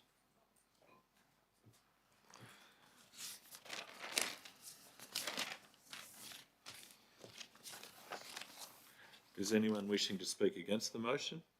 Looking to talk additionally to the motion? Then I put the motion to the floor. Those in favour? Carried unanimously. Thank you. Turning to item 11.16, sorry. and call upon Councillor Moriarty to introduce that item. Thank you. Thank you, Mayor. I just present Council's revenue policy and take it as read, and move the motion that pursuant to sections 1692C and 193 of the Local Government Regulation 2012, Council adopt the revenue policy, which will replace the version adopted on the 6th of June 2023 as provided in attachment 3. Thank you. A seconder to that motion? Councillor Sanders. Thank you. Do you wish to talk to that motion, Councillor Moriarty? Thank you, Mayor. Just to say that Council's budget preparation process for the forthcoming financial year includes a series of discussions with the Mayor, councillors and staff, which are ongoing in consultation with the public too, I might add. Includes items, but not limited to the revenue statement, the register of fees and charges, the 2024-25 budget, and the long-term financial forecast prepared by council officers and reviewed and revised as necessary. The underlying intent of the budget is to strengthen council's financial position while delivering capital works required to ensure we can continue to provide services provided to the community at an acceptable level well into the future. I know that the term acceptable level has different meaning for different people, and I know that ratepayers, especially when it comes to considering things like rates increases, often feel like rates keep going up and perhaps service delivery doesn't keep pace with that. But I just want to acknowledge the fact that Council is working very hard through our budget deliberations for next year to ensure that rate increases are kept as a reasonable level as possible, but to ensure that we are able to at least maintain the service delivery at the current standard. Thank you. Thank you, Councillor. Questions from the floor? Discussion points to raise?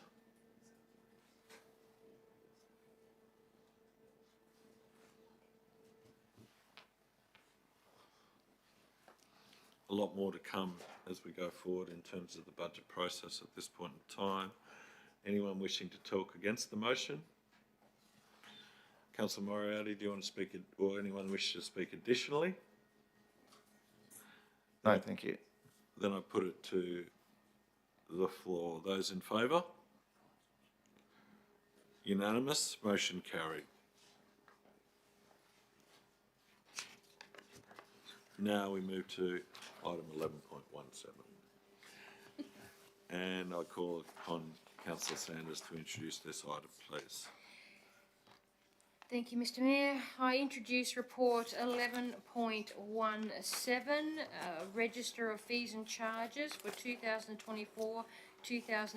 I move the motion that, bear with me a second, this might be a bit shorter, this one, that pursuant to section 97(1) and 263(3)(c) of the Local Government Act 2019,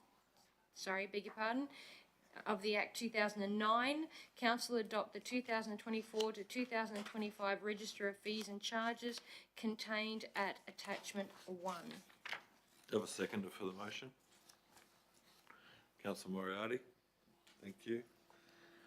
Do you wish to talk to your motion, Councillor Sanders? Yes, I do, thank you.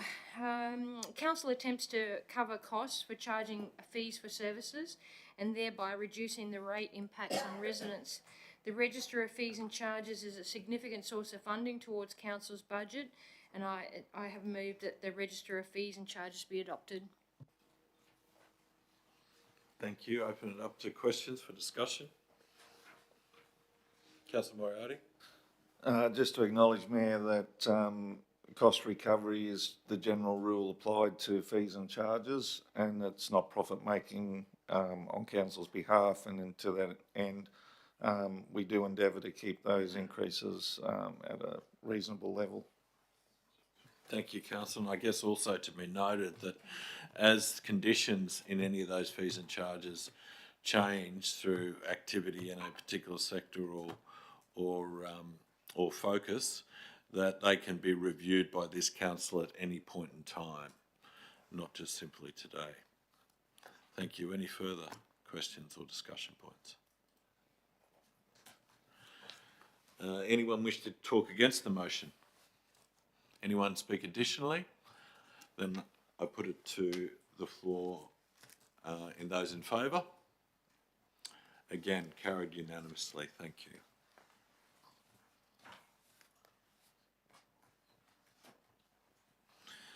Now moving to item 11.18 and call upon Councillor Hay to introduce this item. Thank you. Thank you, Chair. I'd like to introduce item 11.18, policy review, acceptable requests, council policy.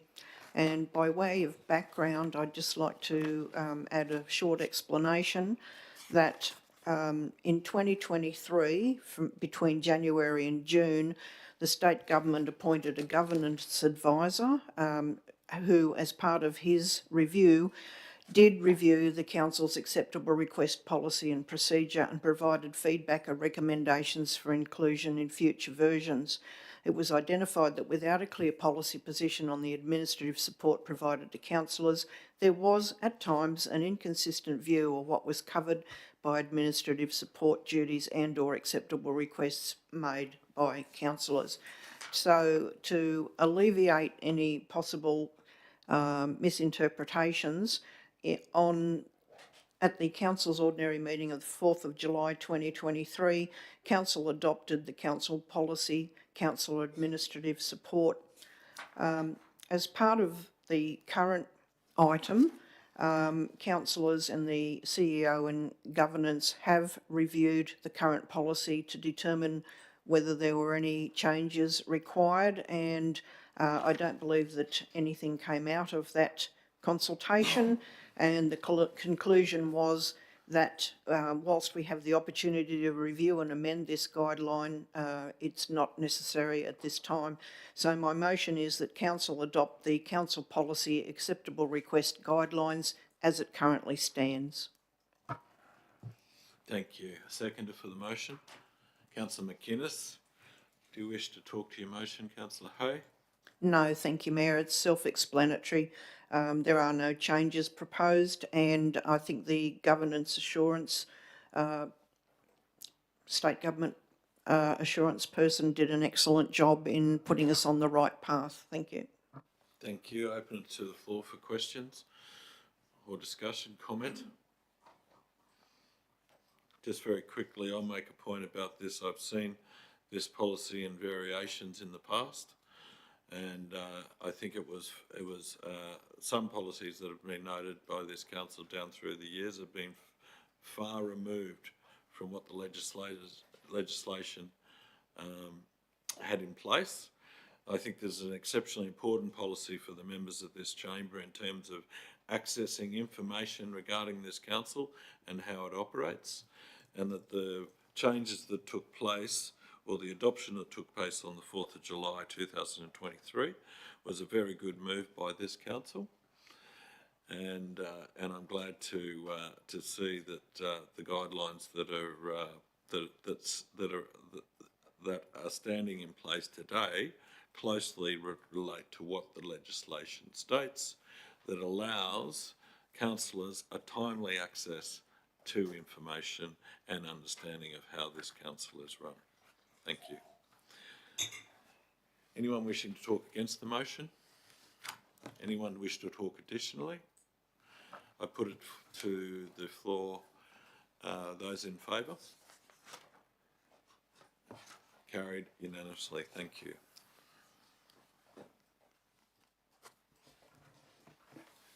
Now turning to item 11.2, 11.19, and call upon Councillor Chalk to introduce.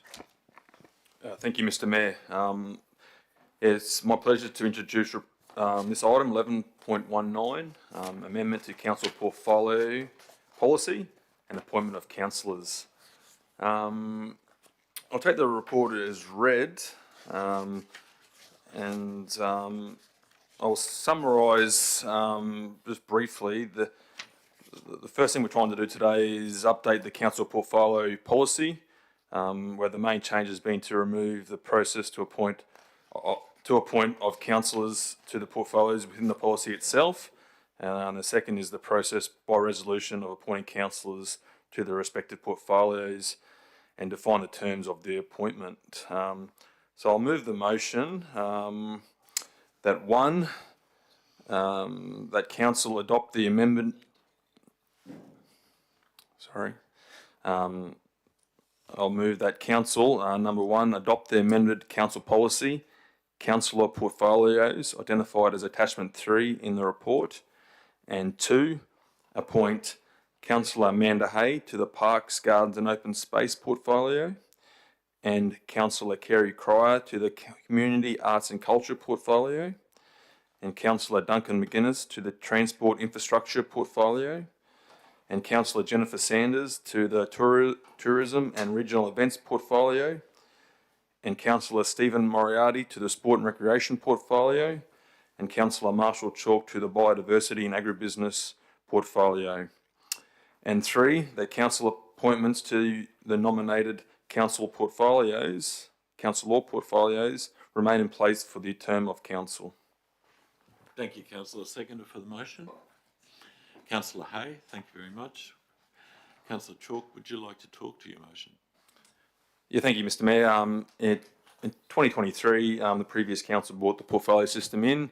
My personal opinion is that I found it very beneficial to my role as a councillor. It gave me great access and built my knowledge base on items within council. So I recommend to my fellow councillors that we continue this portfolio system, and I hope that moving forward that we can continue the process and gain some value from this process. So, thank you.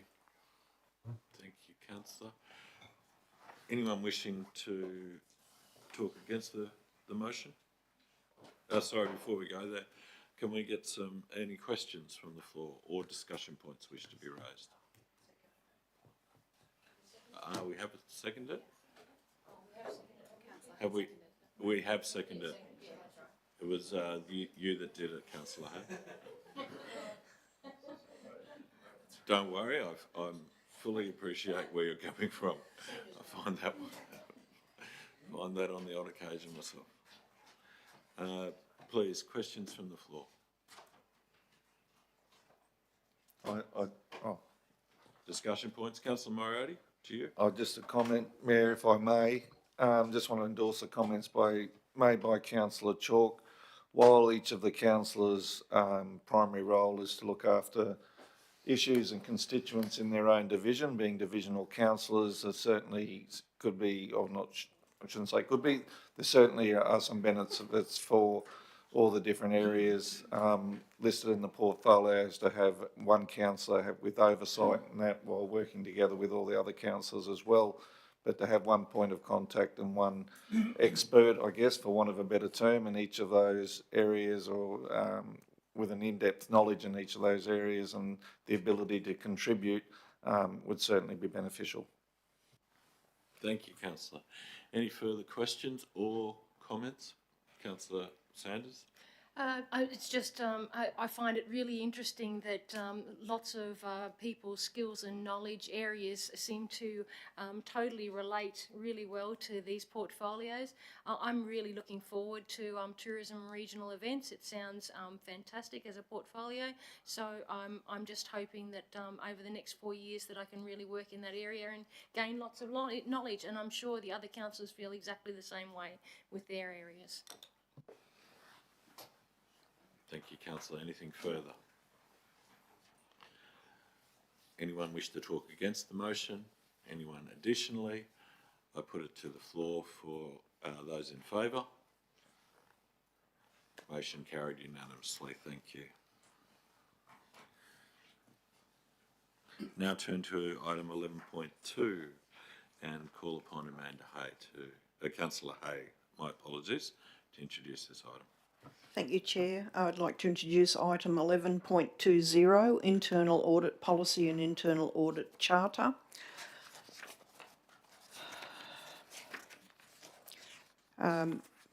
These changes that are to be endorsed by the Audit and Risk Committee, or were endorsed by the Audit and Risk Committee at the meeting held in November 2023. the last adopted document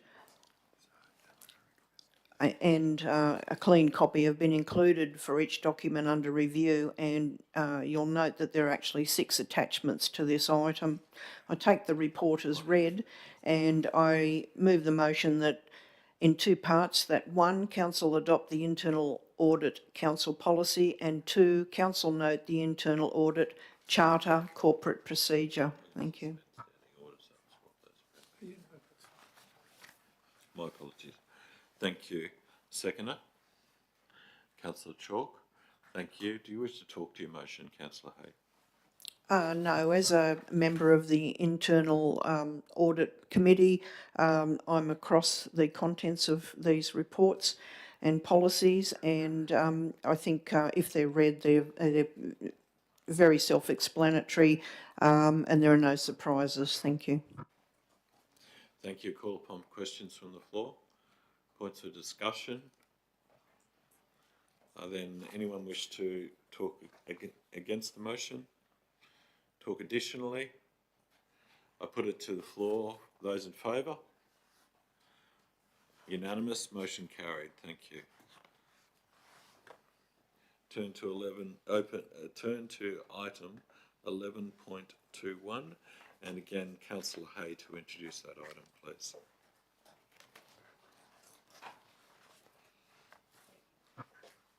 Thank you, Chair. I'm just moving to the correct page. Won't be a moment.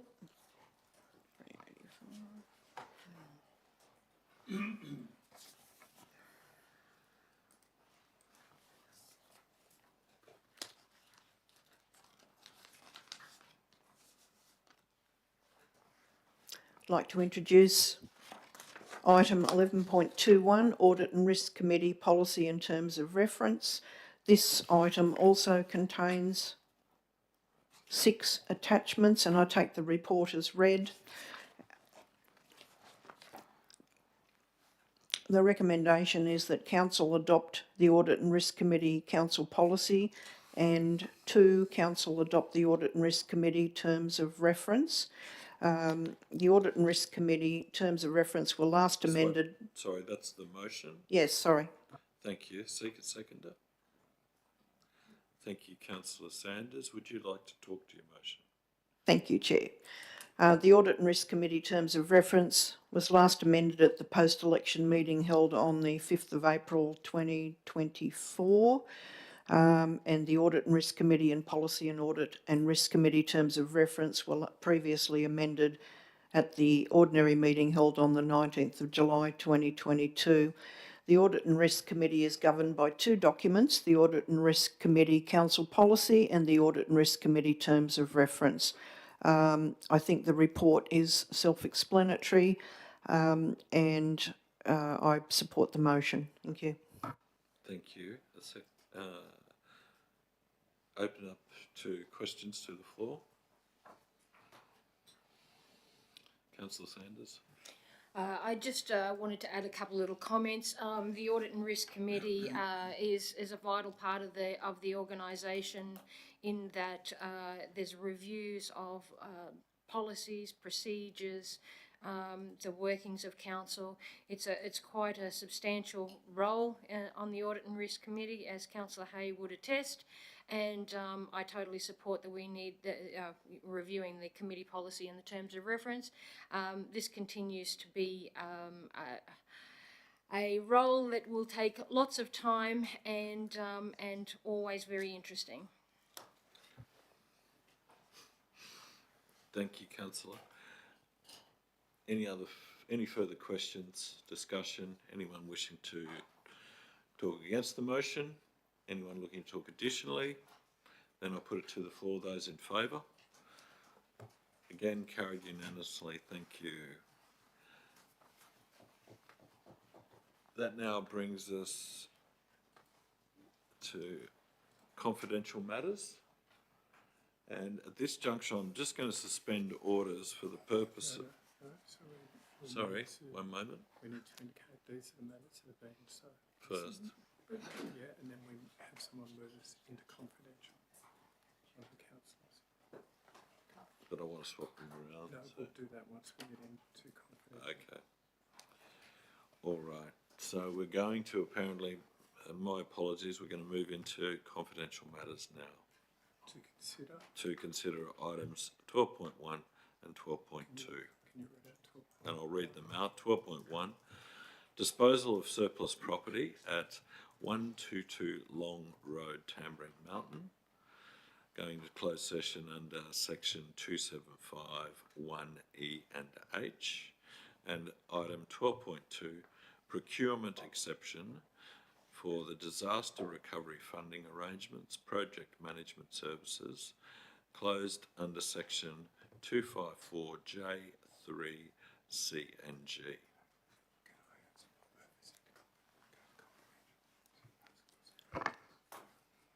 Okay, so could I please ask someone to move the motion to take us into confidential?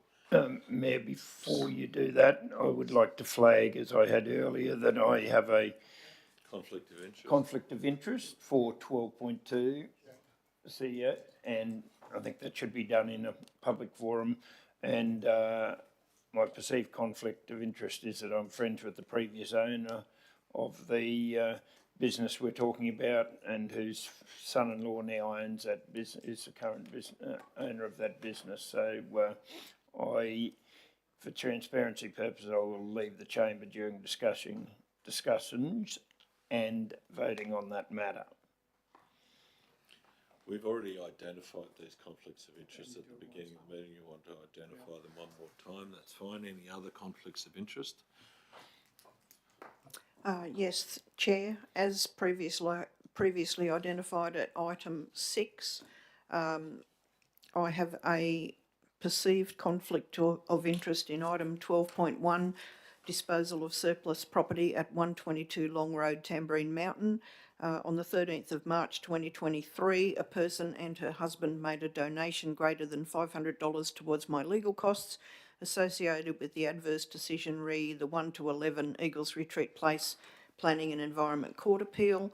The donation has been declared on my register of interests. The person has recently become a director of a newly formed company, so I'm told, which is a party to the proposed purchase of the Long Road property. I intend to declare, I do declare that I've got a perceived conflict of interest, but I do ask the unconflicted councillors to determine by way of a vote whether I can remain in the discussion, participate and vote. I think a reasonable person would not perceive that I actually had a conflict of interest in this matter, as the donation made in March 23 is far removed from the current item up for discussion. Thank you. Any other conflicts of interest? Deal with this one first. Well, I've got to raise mine. Yeah, I'll move the motion that Councillor Hay does not have a conflict for item 12.1 in this matter and can remain in the room and vote on that item. Seconder? I'm happy to second it. Councillor Sanders?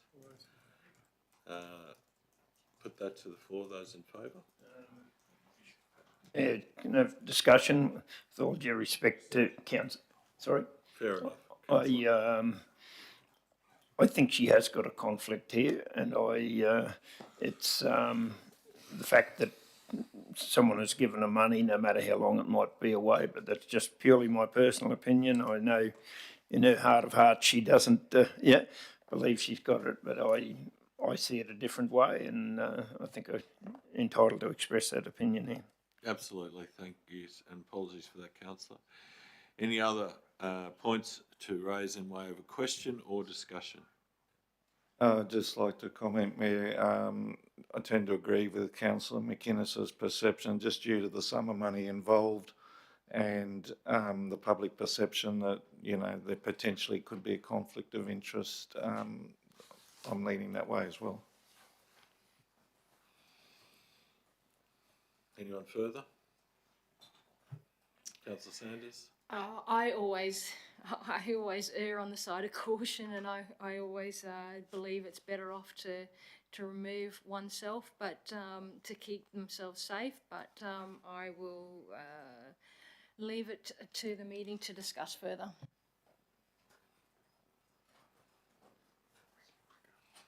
Councillor Chalk? Please. I'll speak to my motion. Look, I do not believe she has anything to gain personally from this matter. The other incidents are far removed. This is a public asset that we're disposing of. She got nothing personally to gain, so the conflict, I think, is dead in that instance. There might be some perceived on the outside, but if you follow the legislation, she certainly doesn't have a conflict. So if she wishes to remain, I think she can, under the rules we have to operate under. Anyone wish to speak against? Anyone wish to speak additionally? I will quickly just make a point in a lot of these things, and particularly what we've seen in the past. Yes, there have been bad people down through time. They've hidden matters, and it hasn't been open and transparent, and they've been motivated to make a decision and outcome. We've had a councillor come forward. It is a very simple matter. We're talking about $500. What is to be gained? It's fully open. It's fully transparent. Councillor Chalk made a very strong point. There is nothing to be gained for the councillor personally in this instance. And what is the greatest point of why that councillor is here? The councillor is here to represent the people that elected that councillor and to do the job.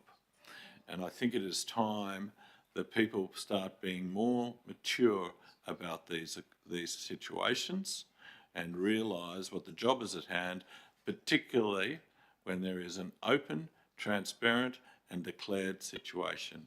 Thank you, Councillor Hay. My position is very strong in this matter that the councillor should be included. Anything further?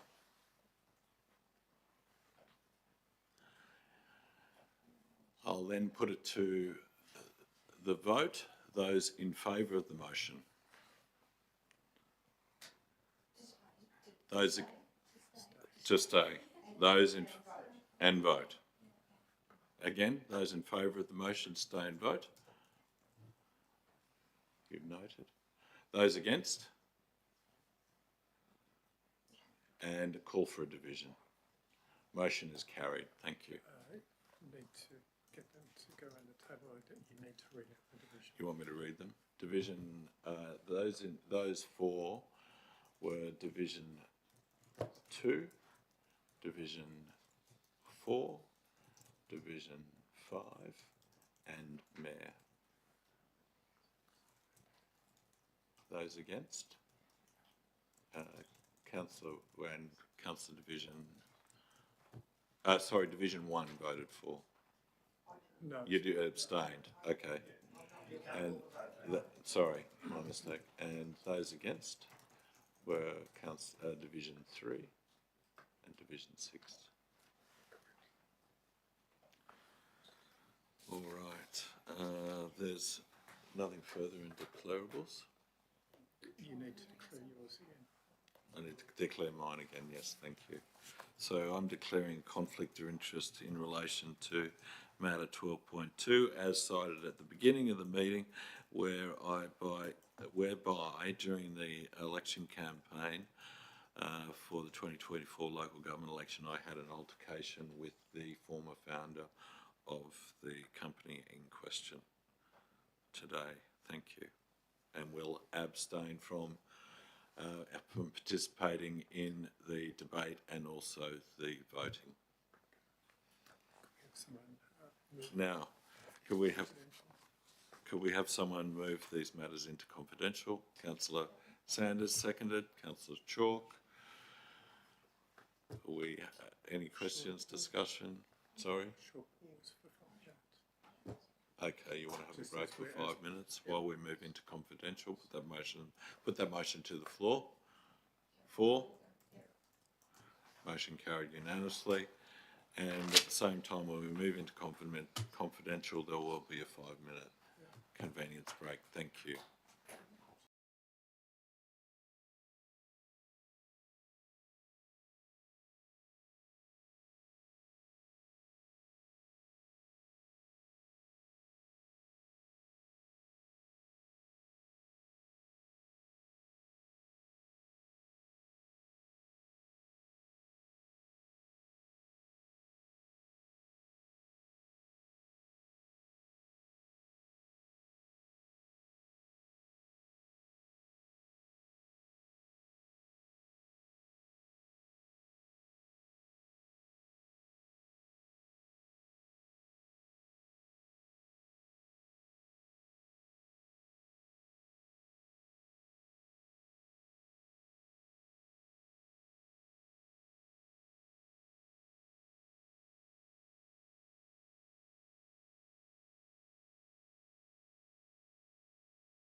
go back into open.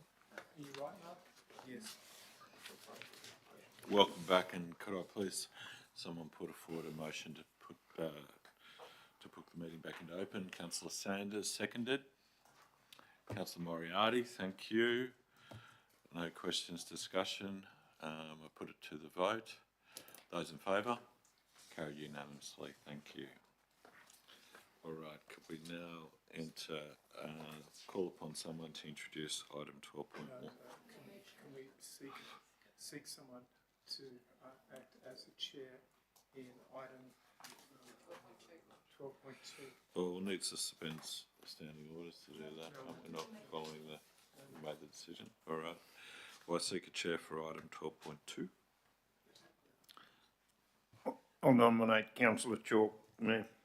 You accept the nomination? And I'm happy to second. Sorry, through Mr Mayor, if we could get, Sorry. Mr Mayor, if we could get someone else to Yeah, no. nominate, that would be Yep. helpful.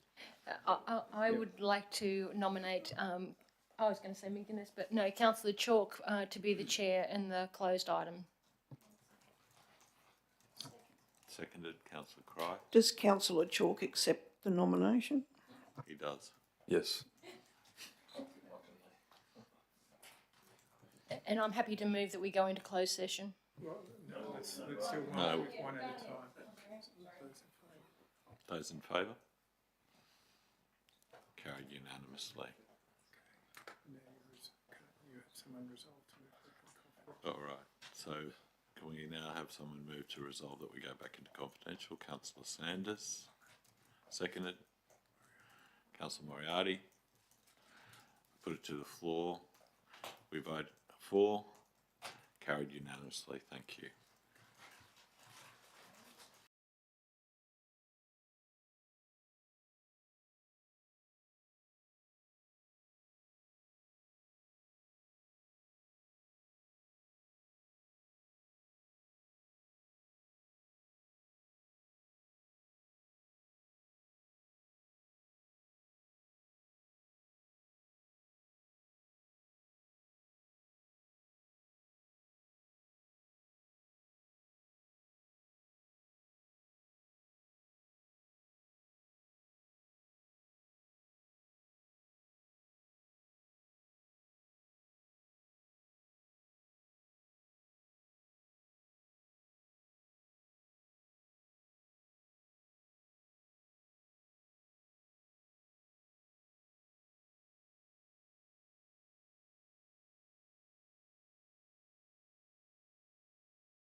Thank you. Could I now ask for someone to move a motion to bring it back into open? Councillor Sanders, seconded. Councillor Chalk. Call upon all those in favour. Carried unanimously. Thank you. Now, resolve to address item 12.1 and would ask someone to Mr. place Mayor, that item. Councillor Chalk. I'll move a motion. The motion for 12.1 that 1. Council delay the sale of 122 Long Road, Lot 6 on SP 341940 due to the insurance building rectification work required as a result of the Christmas 2023 storm, and to re-offer the property for sale by way of public auction at the sooner of A. completion of the building rectification works, or B. a date not later than 30th of November 2024, and such sale to be in accordance with the provision of Section 227 of the Local Government Regulations 2012, or if a sale is not achieved under Section 227, then under Section 2361A of the Local Government Regulations 2012. Thank you. A seconder for the motion. Thank you. Going through the throws here, Councillor Chalk, do you wish to talk to your motion? No, thanks, Mr. Mayor. Anyone against the motion? I'd like to foreshadow an amended motion.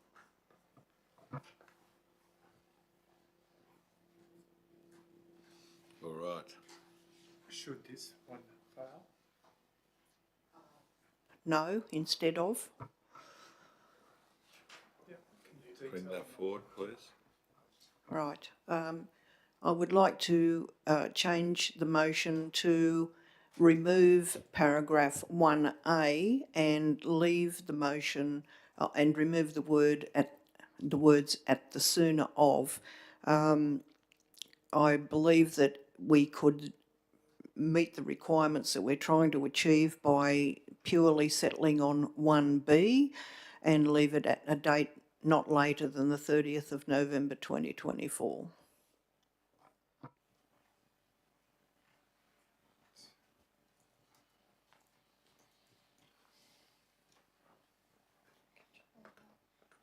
Could we, Councillor, ask a question?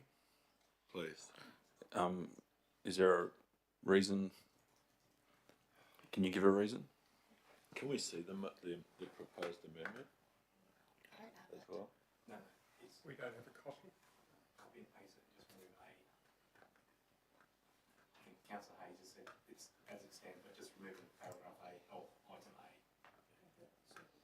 And removing the words at the sooner of.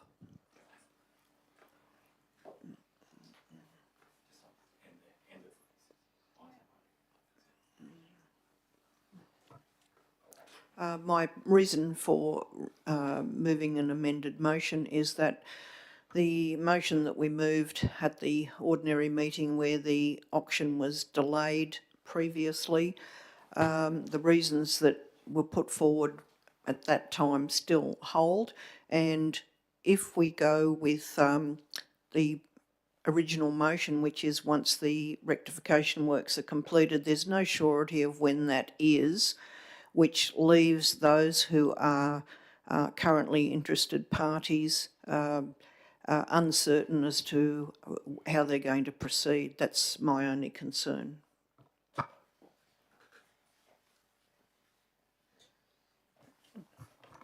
Mayor, point of clarification, please, on that, if I may. Councillor Hay, is your worry that by having A in there, it may go longer than 30th of November 24? Thank you, Councillor McGuinness. No, my concern is that if the repairs are completed in a very speedy fashion, the auction, given the original wording, would be that upon completion of the repair works or rectification, then it would then immediately go for auction, which could be a very short lead time for anyone intending to put in a a bid at auction.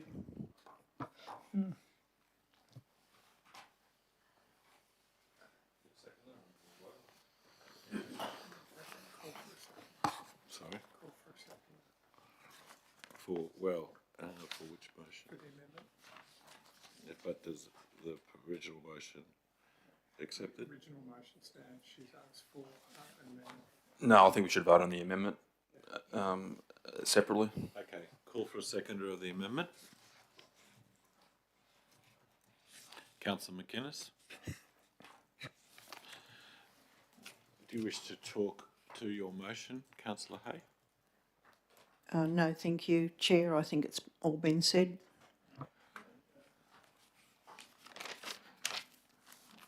Call for questions or discussion from the floor. Look, I'm not supportive of the amendment. I think we should stick with the original motion. Anything further? Thank you, Mayor. I tend to agree with Councillor Chalk. I'm not seeing any real material change in changing the amendment to the outcome that we're seeking, so I'm not supportive of it. For motion? Mayor, I can see what we're saying, but I thought Councillor Hayes' explanation of, you know, and there were some community groups here that were keen on this. We don't want to rush it or give little notice, but of course with that, just the amendment, as long as it's done before 30th of November, that means it really could be done in 3 months' time too. But as long as it's done is before 30th of November is the relevant point. But I think I can see where she's getting at, and I support the amendment. Against?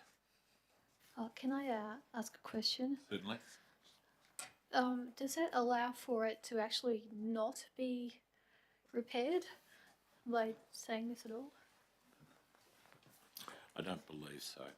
So really the motion is trying to address the suggestion that the repairs happen very quickly and that the property then comes onto the market much earlier than anticipated, whereas I believe this previous council had been advocated by a party to have the process delayed, allowing them to participate in an open auction. Does that satisfy your question, Councillor? Sorry, if I may, Deputy, just especially given we've got the internal auditor here, and remember this is a council meeting we're in at this point in time, it would be really important not to change any of our procurement processes that relate to the purchase or sale of land in any way whatsoever. So it's important to keep that sort of separated from where some of our discussion, I'm just a bit worried we're getting close to areas that talk about how things are going to be done in the future. So, Councillor Deputy. Thank you. Against? Nothing further. Would you like to speak additionally, anyone? Then I put it. Yes, I would like to, if we go back to the original motion, my concern is that the wording is that the auction is at the sooner of the completion of the building rectification works, just for clarity. Thank you. Thank you.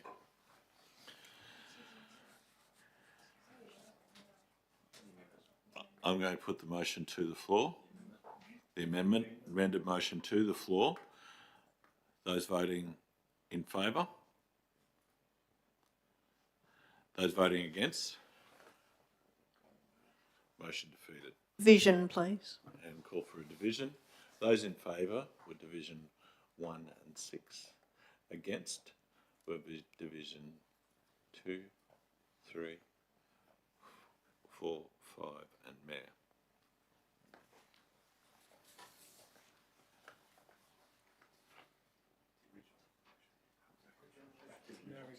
Now we refer back to Councillor Chalk, the original motion. Yeah, no, nothing further to say. We've had a discussion on it, so support the motion.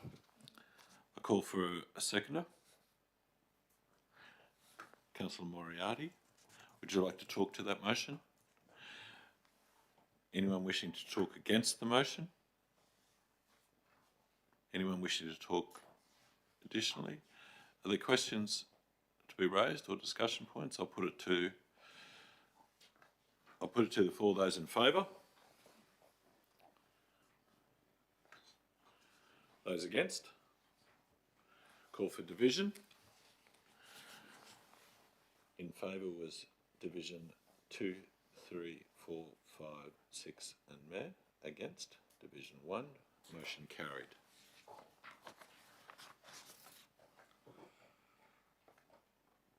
All right, we now move to item 12.2. And Councillor Chalk.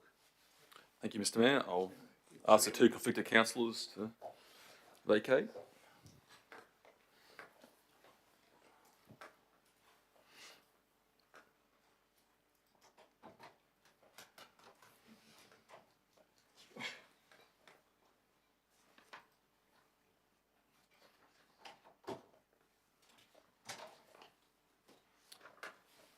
Thank you, Righto Council.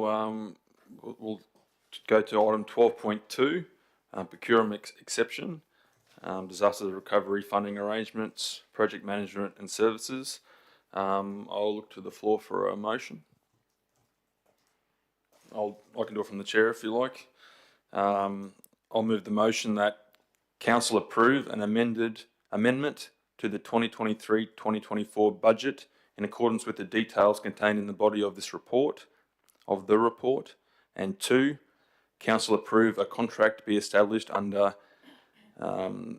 S234B of the Local Government Regulations 2012 with Red Frost Pty Ltd for the scope and amounts detailed in the body of the report. So moved. I'll call for a seconder. You second? Councillor Sanders, seconder. Any questions? Any comments? Okay, any speakers for the motion? Against? I'm able to support the first part of the motion, but not the second part of the motion. But because it's been put up as one motion, I'm inclined to abstain. Any other wishing to speak on the motion? I would like to speak. I just think in this case that we are so far down this road that we need to continue to finish it. To be careful. Sorry.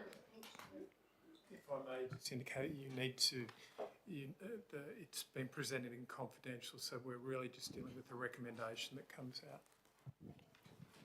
No, then. Any other comments? I'll put the motion. Those in favour? Those against? Motion's carried. Like a division. Yes, I'd like it recorded that I abstain, thank you. Yes. Those for Division 2, 3, 5 and 4 and Division 1 abstained, which is an against vote. So I'll now get the Mayor and Deputy Mayor back in the room to close the meeting.